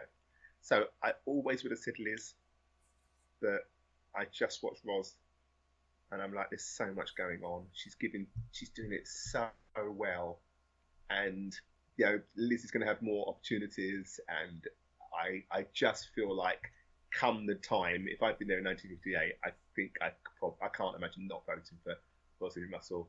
And I think maybe I've just changed my mind. I think she maybe deserved it as well. Wow. I love that this happened. I love this sudden change of heart that this inspired. I think cut half an hour out in the middle, and I think she'd be my slam dunk winner. It just gets a bit repetitive because it goes on for so long. But like, that's not her fault. So she's doing so much, and I can't imagine anyone else there pulling off what she pulled off. Yeah. Well, I completely agree once again. Rosalind Russell would have been my winner as well. Personally, she's always been my winner, so that hasn't even changed. So, you know, even on this rewatch, I felt like, yeah, she's still got it. She hooks me all the way from beginning to end, regardless of the fact that that movie's way too long. I'm always invested in her. She brings so much life into that character, and comedy is harder to do than drama. So, you know, I think she, for me, would have been the overdue narrative. I would have been more leaning towards her rather than Susan Hayward, which does mean that for me personally, I would never have given Susan Hayward an Oscar, but it's just one of those things. Yeah, no, I give her 47, so she wins off the bat for me, so I don't have to worry. Fair enough. It's all over and done with. But no, literally, I changed my mind this afternoon. So. Wow. Thanks, Kevin. You're welcome. I've now got to go and change my spreadsheets, haven't I? Yes. Now your whole alternate Oscar history has to change. Yes. I can't even imagine the ripple effects of this. like Betty Davis in 35, isn't it? What have I done? Yeah. I love it. Well, thank you so much for joining me, Baby Clyde. This was such a fun adventure. I love talking actresses with you. So truly, thank you so much. Oh, you're welcome. You know, there's nothing I'd like to do more in the entire world than talk about Oscar races. So yeah. Well, of course, you're more than welcome to come back for a future race that we talk about. We'll talk offline. I've got some ideas. So. I'm sure you do. Yes. Well, tell people where they could find more of you on the internet. So I'm on, I never know where I am. So I'm on Twitter, Baby Clyde Oscars. I'm on Letterboxd, I think the same. You can find me writing at the Film Experience blog. Well, I've just been doing a TIFF. I went to TIFF, just had a TIFF diary. I just had the nerdiest trip. I just went to TIFF, then I went to Broadway to see some shows. Then, in the most Oscar nerdy holiday that's ever happened, I went to the UCLA Film and Television Library to watch some really, really old lost films that you can't find anywhere else. Like The Barker, which I still haven't seen. I have seen The Barker. I've now done every Best Actress. That was it. That was my thing. I've done all Best Actresses. That's my white whale. Yeah. Yes. That was why I went specifically to see that. And there's two Best Pictures from the early 30s. Yeah, but I've now done every Best Actress. And I've literally we're in single figures of my acting nominees left to see, which are all like boring supporting male actors from the 2000s. Right? Of course. That's all I've got left now. Yeah. And I went to the Academy Museum as well. Wow. Which is fine. Okay. They really should have had a chat with us first, is what I would say. I think so. Yeah, they really special should have had a chat with us first. Yes. Well, thank you all so much for listening. You can find me on Twitter at Kevin_Jacobson, podcast at Oscar Runner Up, Instagram at And the Runner Up is. Rate, review, and subscribe if you haven't already. And if you liked what you heard and want to hear more, go to patreon.com/andtherunnerupis, where you could hear a whole bunch of bonus episodes. And in 2 weeks, it's time for the season finale. We'll be covering the 1959 Best Actress race. The nominees there were Doris Day for Pillow Talk, Audrey Hepburn for The Nun Story, Katharine Hepburn for Suddenly Last Summer, Simone Signoret for Room at the Top, and Elizabeth Taylor for Suddenly Last Summer, with the winner being Simone Signoret. So that's what to watch before the next episode. Thank you so much again, Baby Clyde. No, thank you for having me. Anytime. And with that, I will bid you all adieu.